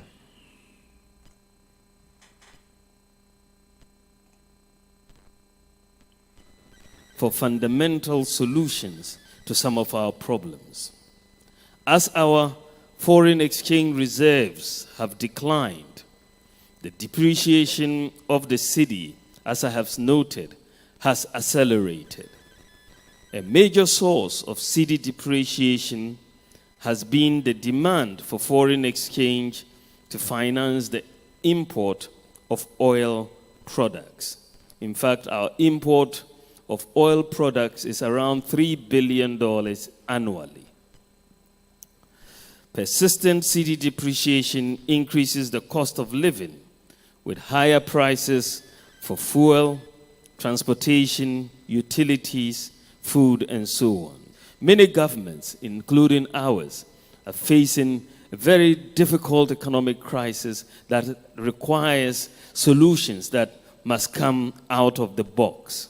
How do we stop the depreciation? How do we stop the persistent increases in the prices of fuel and utility? We have been thinking about this long and hard. When you think about it, ladies and gentlemen, the challenge that we face is a limited access to foreign exchange, as our foreign exchange reserves have depleted and the demand has not fallen, but the demand has been relatively steady for that lower foreign exchange reserves. And so the demand exceeds the supply, and then you have depreciation. So the thinking that we said, okay, how do we get in more foreign exchange reserves for the country to be able to stem this gap between the demand and the supply? One of the things that occurred to us and to me was, why aren't we able to accumulate reserves in terms of gold? We have focused on accumulating reserves over the years in terms of US dollars and other currencies. But gold is a foreign exchange reserve. And the unique feature of gold is that we are endowed with gold. We produce gold in Ghana, which means you don't have to export gold to earn that foreign exchange. You have to export cocoa, you have to export timber and other goods, foods and so on, to earn the foreign exchange. With gold, immediately you dig it up, it is foreign exchange. Yeah, so you are essentially digging up foreign exchange. So I said, let me check how much gold we have accumulated in Ghana thus far. And when you look at the data between independence and 2021, we had accumulated just 8 tons of gold. 8 tons. We are one of the largest gold producing countries in the world. But we had accumulated 8 tons. When I looked at the United States, they have over 8,000 tons. The IMF, many other countries in Europe are dealing with gold reserves of over 2,000 tons. And we have 8 tons of gold. We proceeded to say the Bank of Ghana, we suggested to the central bank to begin a gold purchase program, systematically to build up our reserves in gold. And the gold program started last year, and it is proceeding quite well. But to address this fundamental challenge that we all face of the persistent depreciation and its impact on fuel, in utility prices, food, and so on, government has opted to implement a policy of using our gold to buy oil products. That is something new, and it is the barter of sustainably mined gold for oil. And this is one of the most important economic policy changes in Ghana since independence. If we implement it as we have envisioned, it will fundamentally change our balance of payments and significantly reduce the persistent depreciation of our currency with its associated increases in fuel, electricity, water, transport, and food prices. Why would it stop these persistent increases in fuel, water, and food prices? It is very simple. This is because the exchange rate, whether you are looking at the spot exchange rate or the forward exchange rate, will no longer directly enter the formula for the determination of fuel or utility prices once we implement this, because the purchases of fuel and for transport and utility is going to be in cedis. It's not going to be in dollars. So because you're buying that fuel with gold, that is where the exchange takes place. But once you sell that fuel, you sell it in cedis. And then the Bank of Ghana uses those cedis to buy more gold and buy the oil, you sell it, and then it goes around in that way. But essentially, you are taking the exchange rate out of the equation. Today, our fuel prices are being priced at an exchange rate, a forward exchange rate of 19 cedis to the US dollar. Today, what we are paying at the pump is being priced at 19 cedis to the US dollar. So you can imagine when you price without the exchange rate in the formula, which is what is going to happen. We've already done some simulations. Then you will see that the prices of fuel will come down. And similarly, for PURC, if the exchange rate doesn't enter the equation, which it shouldn't because the transactions will be in cedis, similarly, then electricity tariffs will also have to come down. Because what you are now going to see, because one of the biggest, when you look at what drives fuel price increases, what drives electricity price increases, and therefore the cost of doing business, it's fundamentally the exchange rate. Major driver of these price increases. So if you are able to have a handle on the exchange rate movement, you are able to lower the depreciation of the currency at the same time as you lower this. And you are going to lower the depreciation of the currency because instead of the oil importers, especially the BDCs, going to the Bank of Ghana's window every few weeks to ask for foreign exchange to import oil, that one goes away. So we are saving $3 billion annually from the lack of demand from the Bank of Ghana for the foreign exchange. So that reduces the pressure on the cedi immediately. And therefore you will see much slower depreciation of the currency.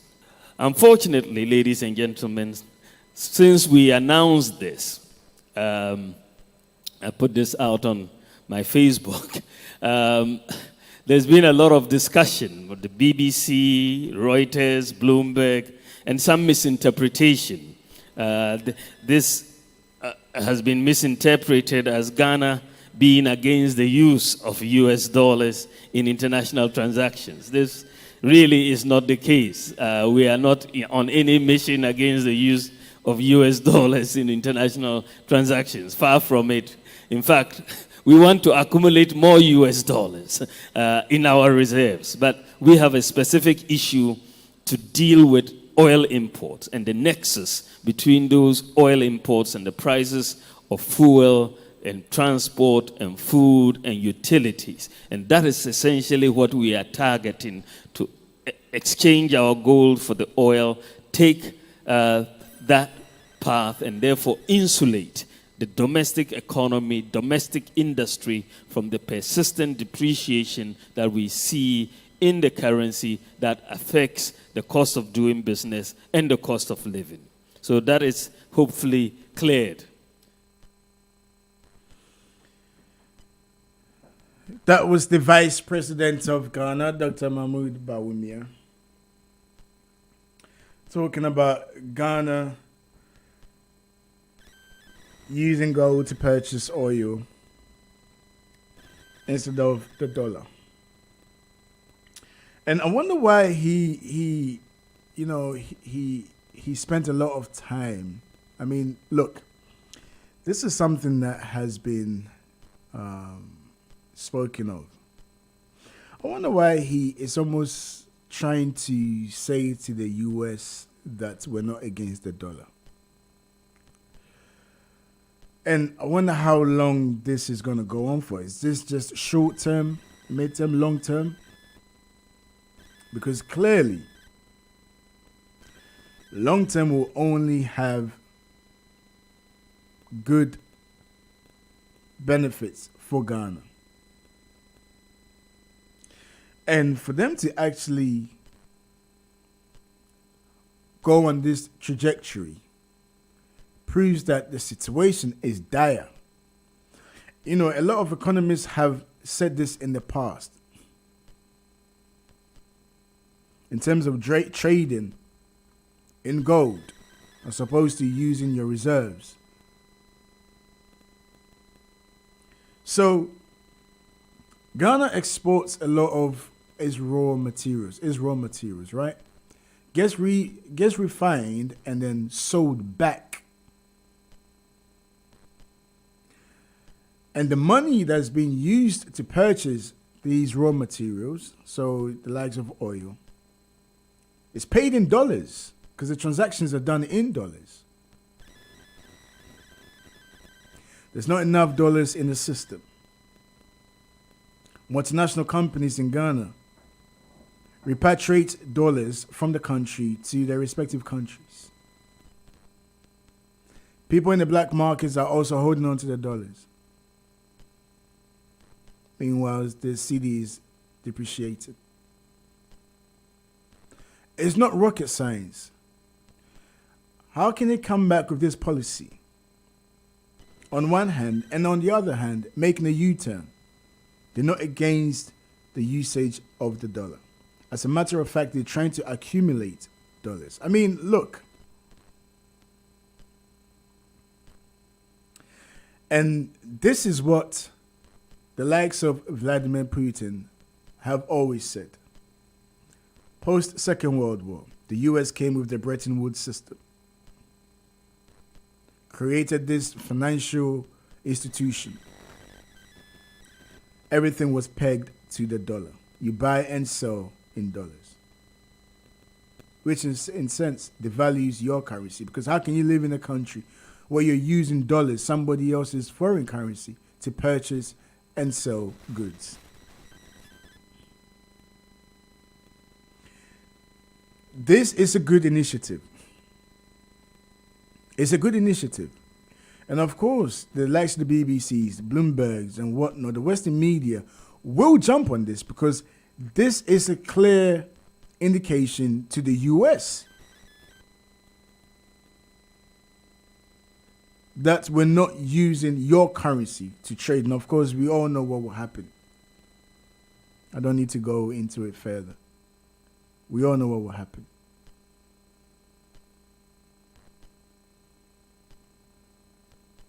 But that's one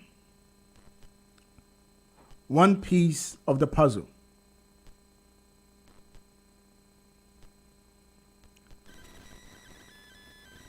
This is a good initiative. As one economist also said, what about the leakage in the system? And I'm talking about, yes, the C word, corruption.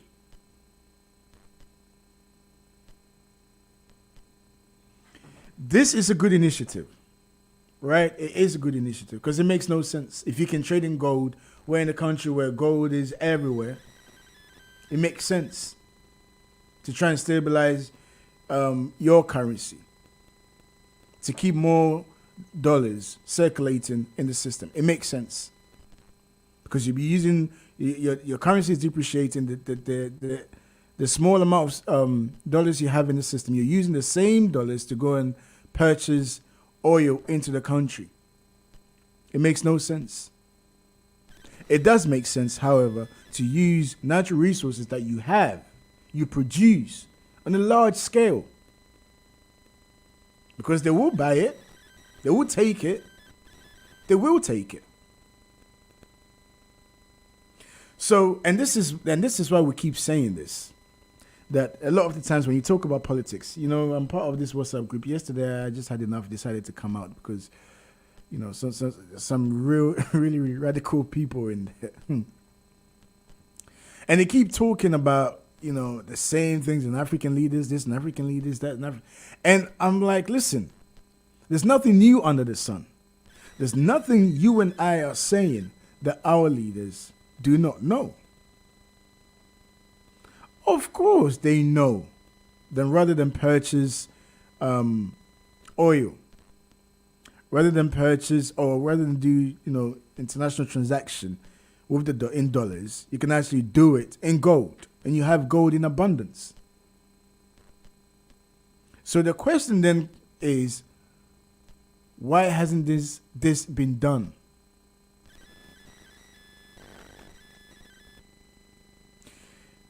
And the answer is, the situation is dire in Ghana.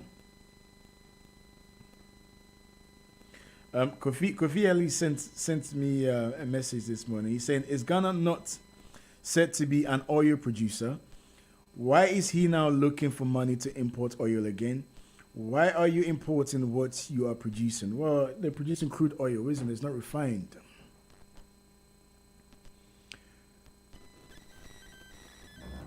And Kofi, you know, this has been, as you're aware, you know, the Georgesburg economy, which has been spoken of so many times. I actually had people pinging this report to me. And this has been a stance that a lot of people have been saying. I mean, in as much as you're looking to do this, you also need to look at the leakages in the system.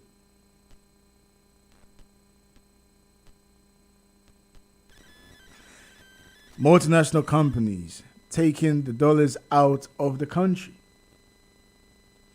The amount of money that leaves the country, not in cedis, in dollars, through dubious ways. And of course, the government is aware of this. Of course they are.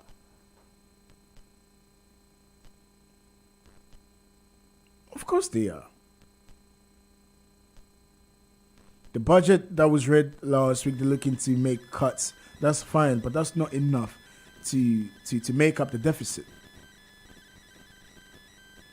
You know, and who was it that said last week on the show on Talk Africa, where one of my guests, Kofi Anku, said that, you know, crisis presents opportunities. And for me, I'll even go a step further. Crisis presents a reflection. Clearly, they have done some reflection and realized that, listen, under normal circumstances, they wouldn't want to take this position. But here we are. Here we are. The problem of the depreciation of the cedi. The problem of buying and selling. Transaction with dollars. Which devalues your cedi because you don't have enough dollars in your country circulating. It's almost as if we have to wait for everything to come to a standstill. And then when our backs are against the wall, then we try to act. This could have been done. This could have been done. But we're part of the global economy and we must abide by the rules and sell and buy in dollars. But meanwhile, this is stifling our economy. Of course it is. It's stifling the economy.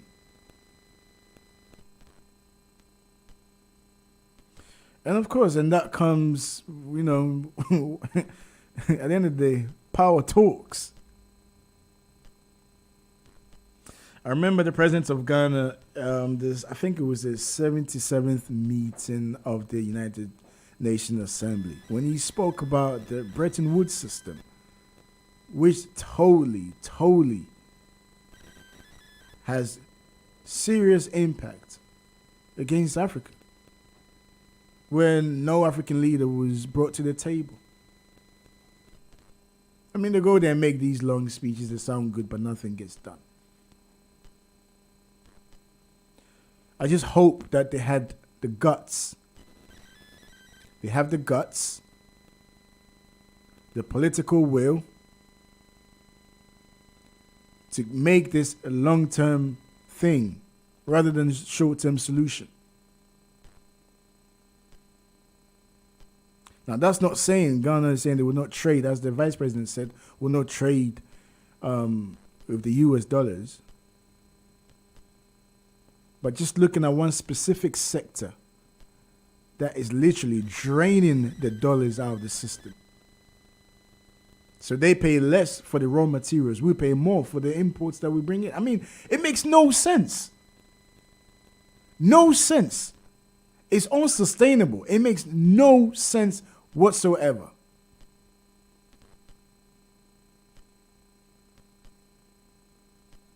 But this is where we are. This is where we find ourselves.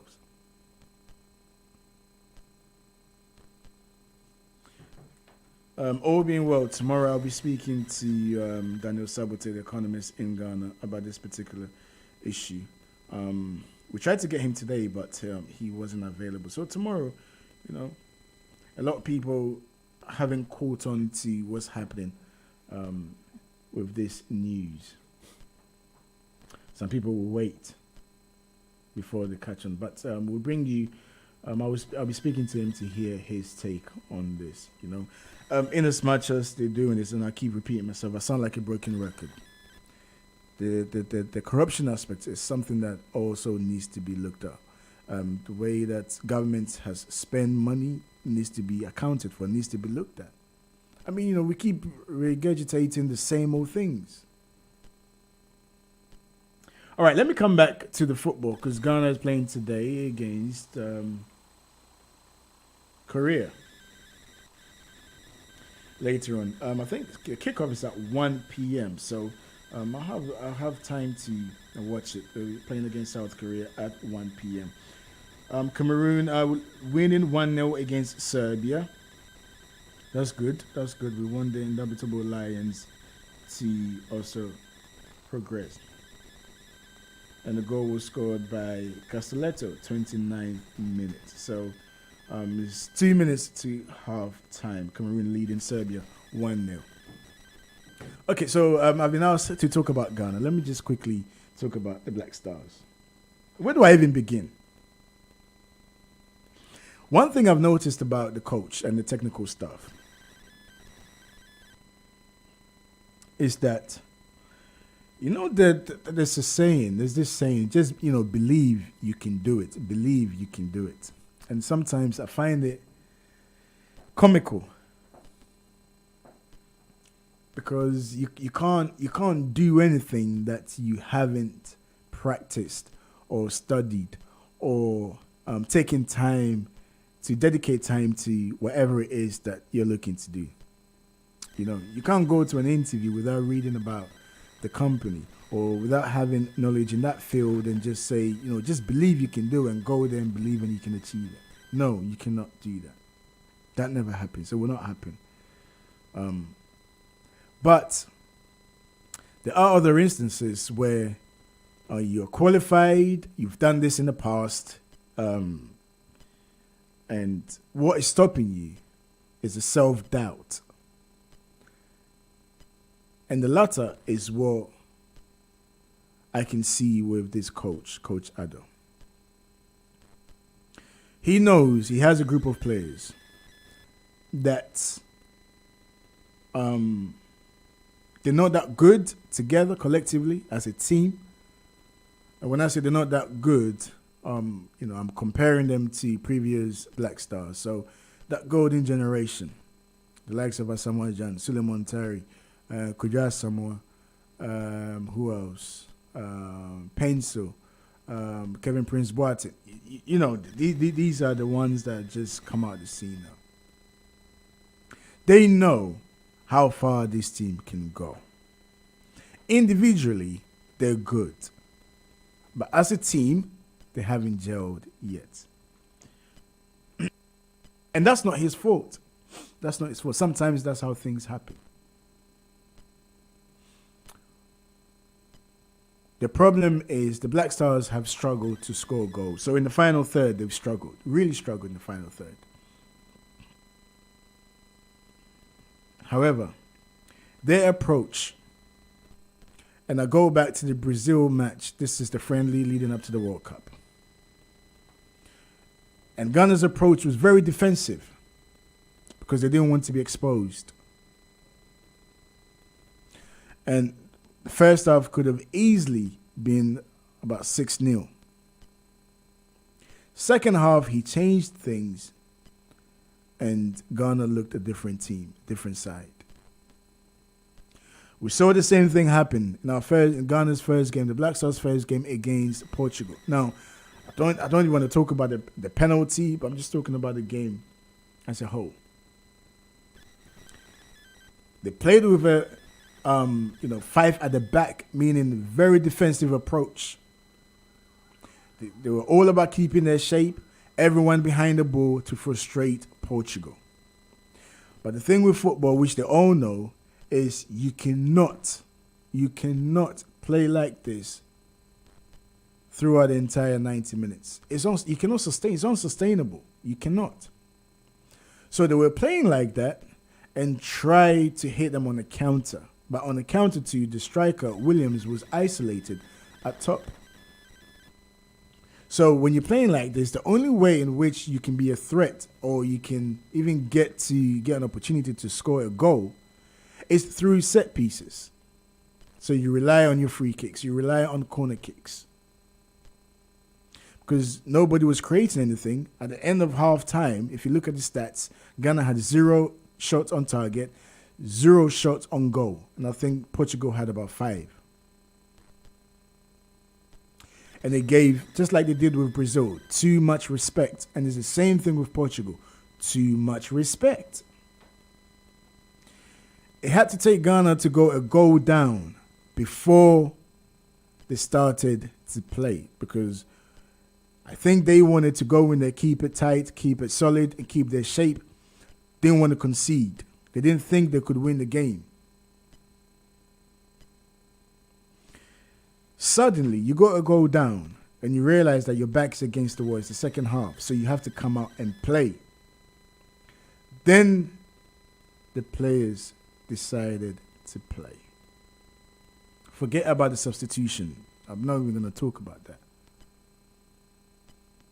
So when I talk about that belief, I think we have to look at the coach, the technical staffs and the coach. For having a defensive mind. Football, at the end of the day, is about scoring goals. And it's a tournament, for crying out loud. It's a tournament. Expectations for the Black Stars are very low. Nobody's expecting the Black Stars to even make it out of the group stages. Because they didn't even make it out of the group stages in the last African Cup of Nations that has just passed. So the expectations for the Black Stars is very low. So why put yourself under so much pressure? Let the players go out there and express themselves. Now, the game against South Korea today would actually suit the Black Stars. It will be opened, and South Korea will come out guns blazing. It will be an open game. Whereas if they would have taken the same approach against Portugal, Ghana would have won that game. But again, the lack of belief. Not just going out there on a whim to hope and pray. But you've done your research, you've done your homework, and you're confident. So anyhow, they try to play the same system and try and, defend, then it's going to be another tough night for the Black Stars. Because these South Koreans, they're quick. The game will be open. It will be an end-to-end stuff, and I think that will favor Ghanaians because it'll give them space to express themselves, to play.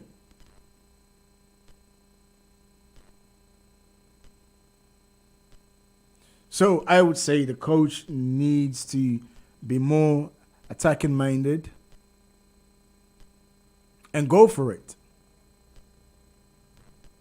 And go for it. They have to. They cannot sit there and defend. And it's open because Portugal has 3 points, South Korea 1 point, and Uruguay 1 point as well, and Ghana 0 points. So this is a must-win game for the Black Stars. This is a must-win game for the Black Stars. And maybe it is, it was their open game. They just wanted to keep it tight and compact and didn't want to concede. But it's a tournament. Expectations are very low. Go for it. Go for it. That's what I would say about the Black Stars. Hopefully tomorrow it will be all different. So as we're on air, I was telling you Cameroon were 1-0 up. Well, right now it is 2-1 to Serbia. Cameroon losing 2-1 to Serbia. If Cameroon is unable to win this game, then I think Cameroon will be on the way out. They will not make it to the group stages. They will not make it to the knockout stages. So Serbia 2, Cameroon 1. Interesting. Continue to send your text messages. This is GN Radio, the breakfast show with me, Jones Sewell. We're taking a quick break. When we come back, I'll read your messages and we'll talk more. We'll be back right after this. Yo, Ghana for you what English ya brochi maimuha. Ya swedi. Yenya emranimfo a wen akwatare wo emranimu a poto kasa mu ye kasa a lawyer for entimi nuanom mumiyemfo ye immigration ensem nyina enko dan wo mo Fortwell solicitors emranimu akuku drofo se watna ha che ombeboa wo ma wonsa kan wo krata na se wedi edro nso a eyom kokokra eba ne nipa sitena mu eni adwuma mu nsem bia omudim akotene pa omo wo mre di mani pa bia na de eni kan wo mumpo ne se no consultation fee. Fortwell solicitors always always puts our clients' needs first. We specialize in all UK visa applications, detention and deportation cases, student and work points-based work permit applications from both UK and abroad. 412 Solicitors also deals with long residence and human rights applications outside the immigration rules. Don't wait till last minute. 412 Solicitors is located at Unit 1, ground floor, Katrina House, 58 Clarendon Road, London, N80DJ. Nearest tube station, Tempark Lane and Wood Green. Overground, Hornsey Station. Buses 41 to Archway and 144 to Maswa Hill. For more info, call 0203 3257 030. Call our 24-hour line on 0754 8701 011. Website www.fortwellsolicitors.com. opening hours Monday to Friday 9:30 to 5:30 p.m. Thursday Beyonce Young Milton Keynes. 412 Solicitors is regulated by SRA. Fortwell Solicitors.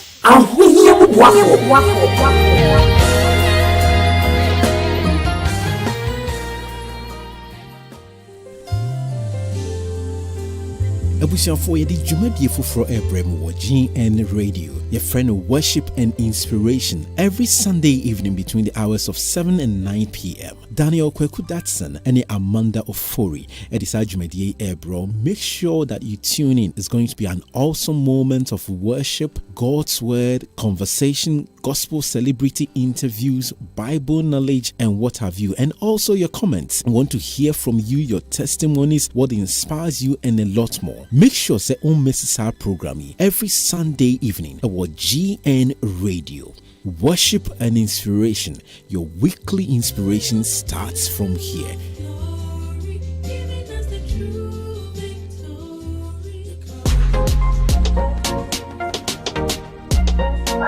Become a successful entrepreneur with Jackie and her professional team. Become a successful entrepreneur. Anase Base. Wami a team of professional teachers of economics, marketing, ninga omuyebi. So pesa will transform your life from a youth graduate and a school leaver. Nasa pesa wo ye entrepreneur. Mon contacti Base. Entrepreneur no che say obia ebia wa wo business. Ebia wo ye che. But pesa wo ye no in a professional way. To say Oprah Winfrey. Anaya papa Kwame Despite. Base bet me ama sa diano abim. One your experts ewo coaching and a mentoring. And as person will start wa business base for better how ubesi expand your business and as existing customer base. Base provides support in business plans, step-by-step finance applications and marketing strategies. Base or become a successful entrepreneur also provide entrepreneurship skills through vision and determination. Some more per free consultation for a Base ewo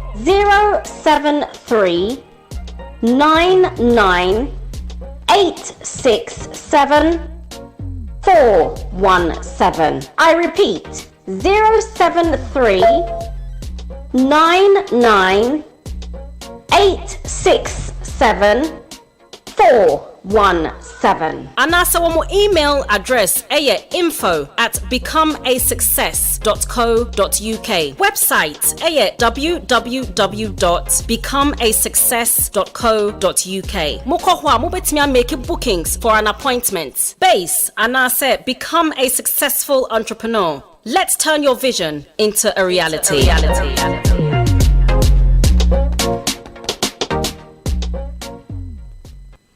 Welcome back to the show. Wow, time is far gone.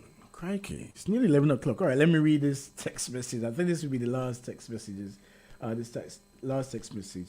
This is from Hayford. Hayford is saying, Jones, I didn't know you were... What? Jones, I didn't know you were into football this much. What you said about the Black Stars actually makes a lot of sense. Let's see what happens today. Looking forward to your submissions on the Black Stars again. Wow. Okay. Hey, thank you. But this is where we bring the show to an end. Thank you very much for sending in your text messages. I know that a lot of people are listening. Thank you for tuning in as well. We'll be back here tomorrow, same place, same time tomorrow. Until then, whatever it is that you're doing today, make sure you look after yourself and stay safe, right? If you just tuned in and you missed the show, you can go onto our Facebook page, GN Radio UK, and listen back to the show. Trust me, you won't be disappointed. Also follow us across all socials, all right? It is at GN Radio UK. My name is Jones. Thank you very much. All being well, I'll see you tomorrow.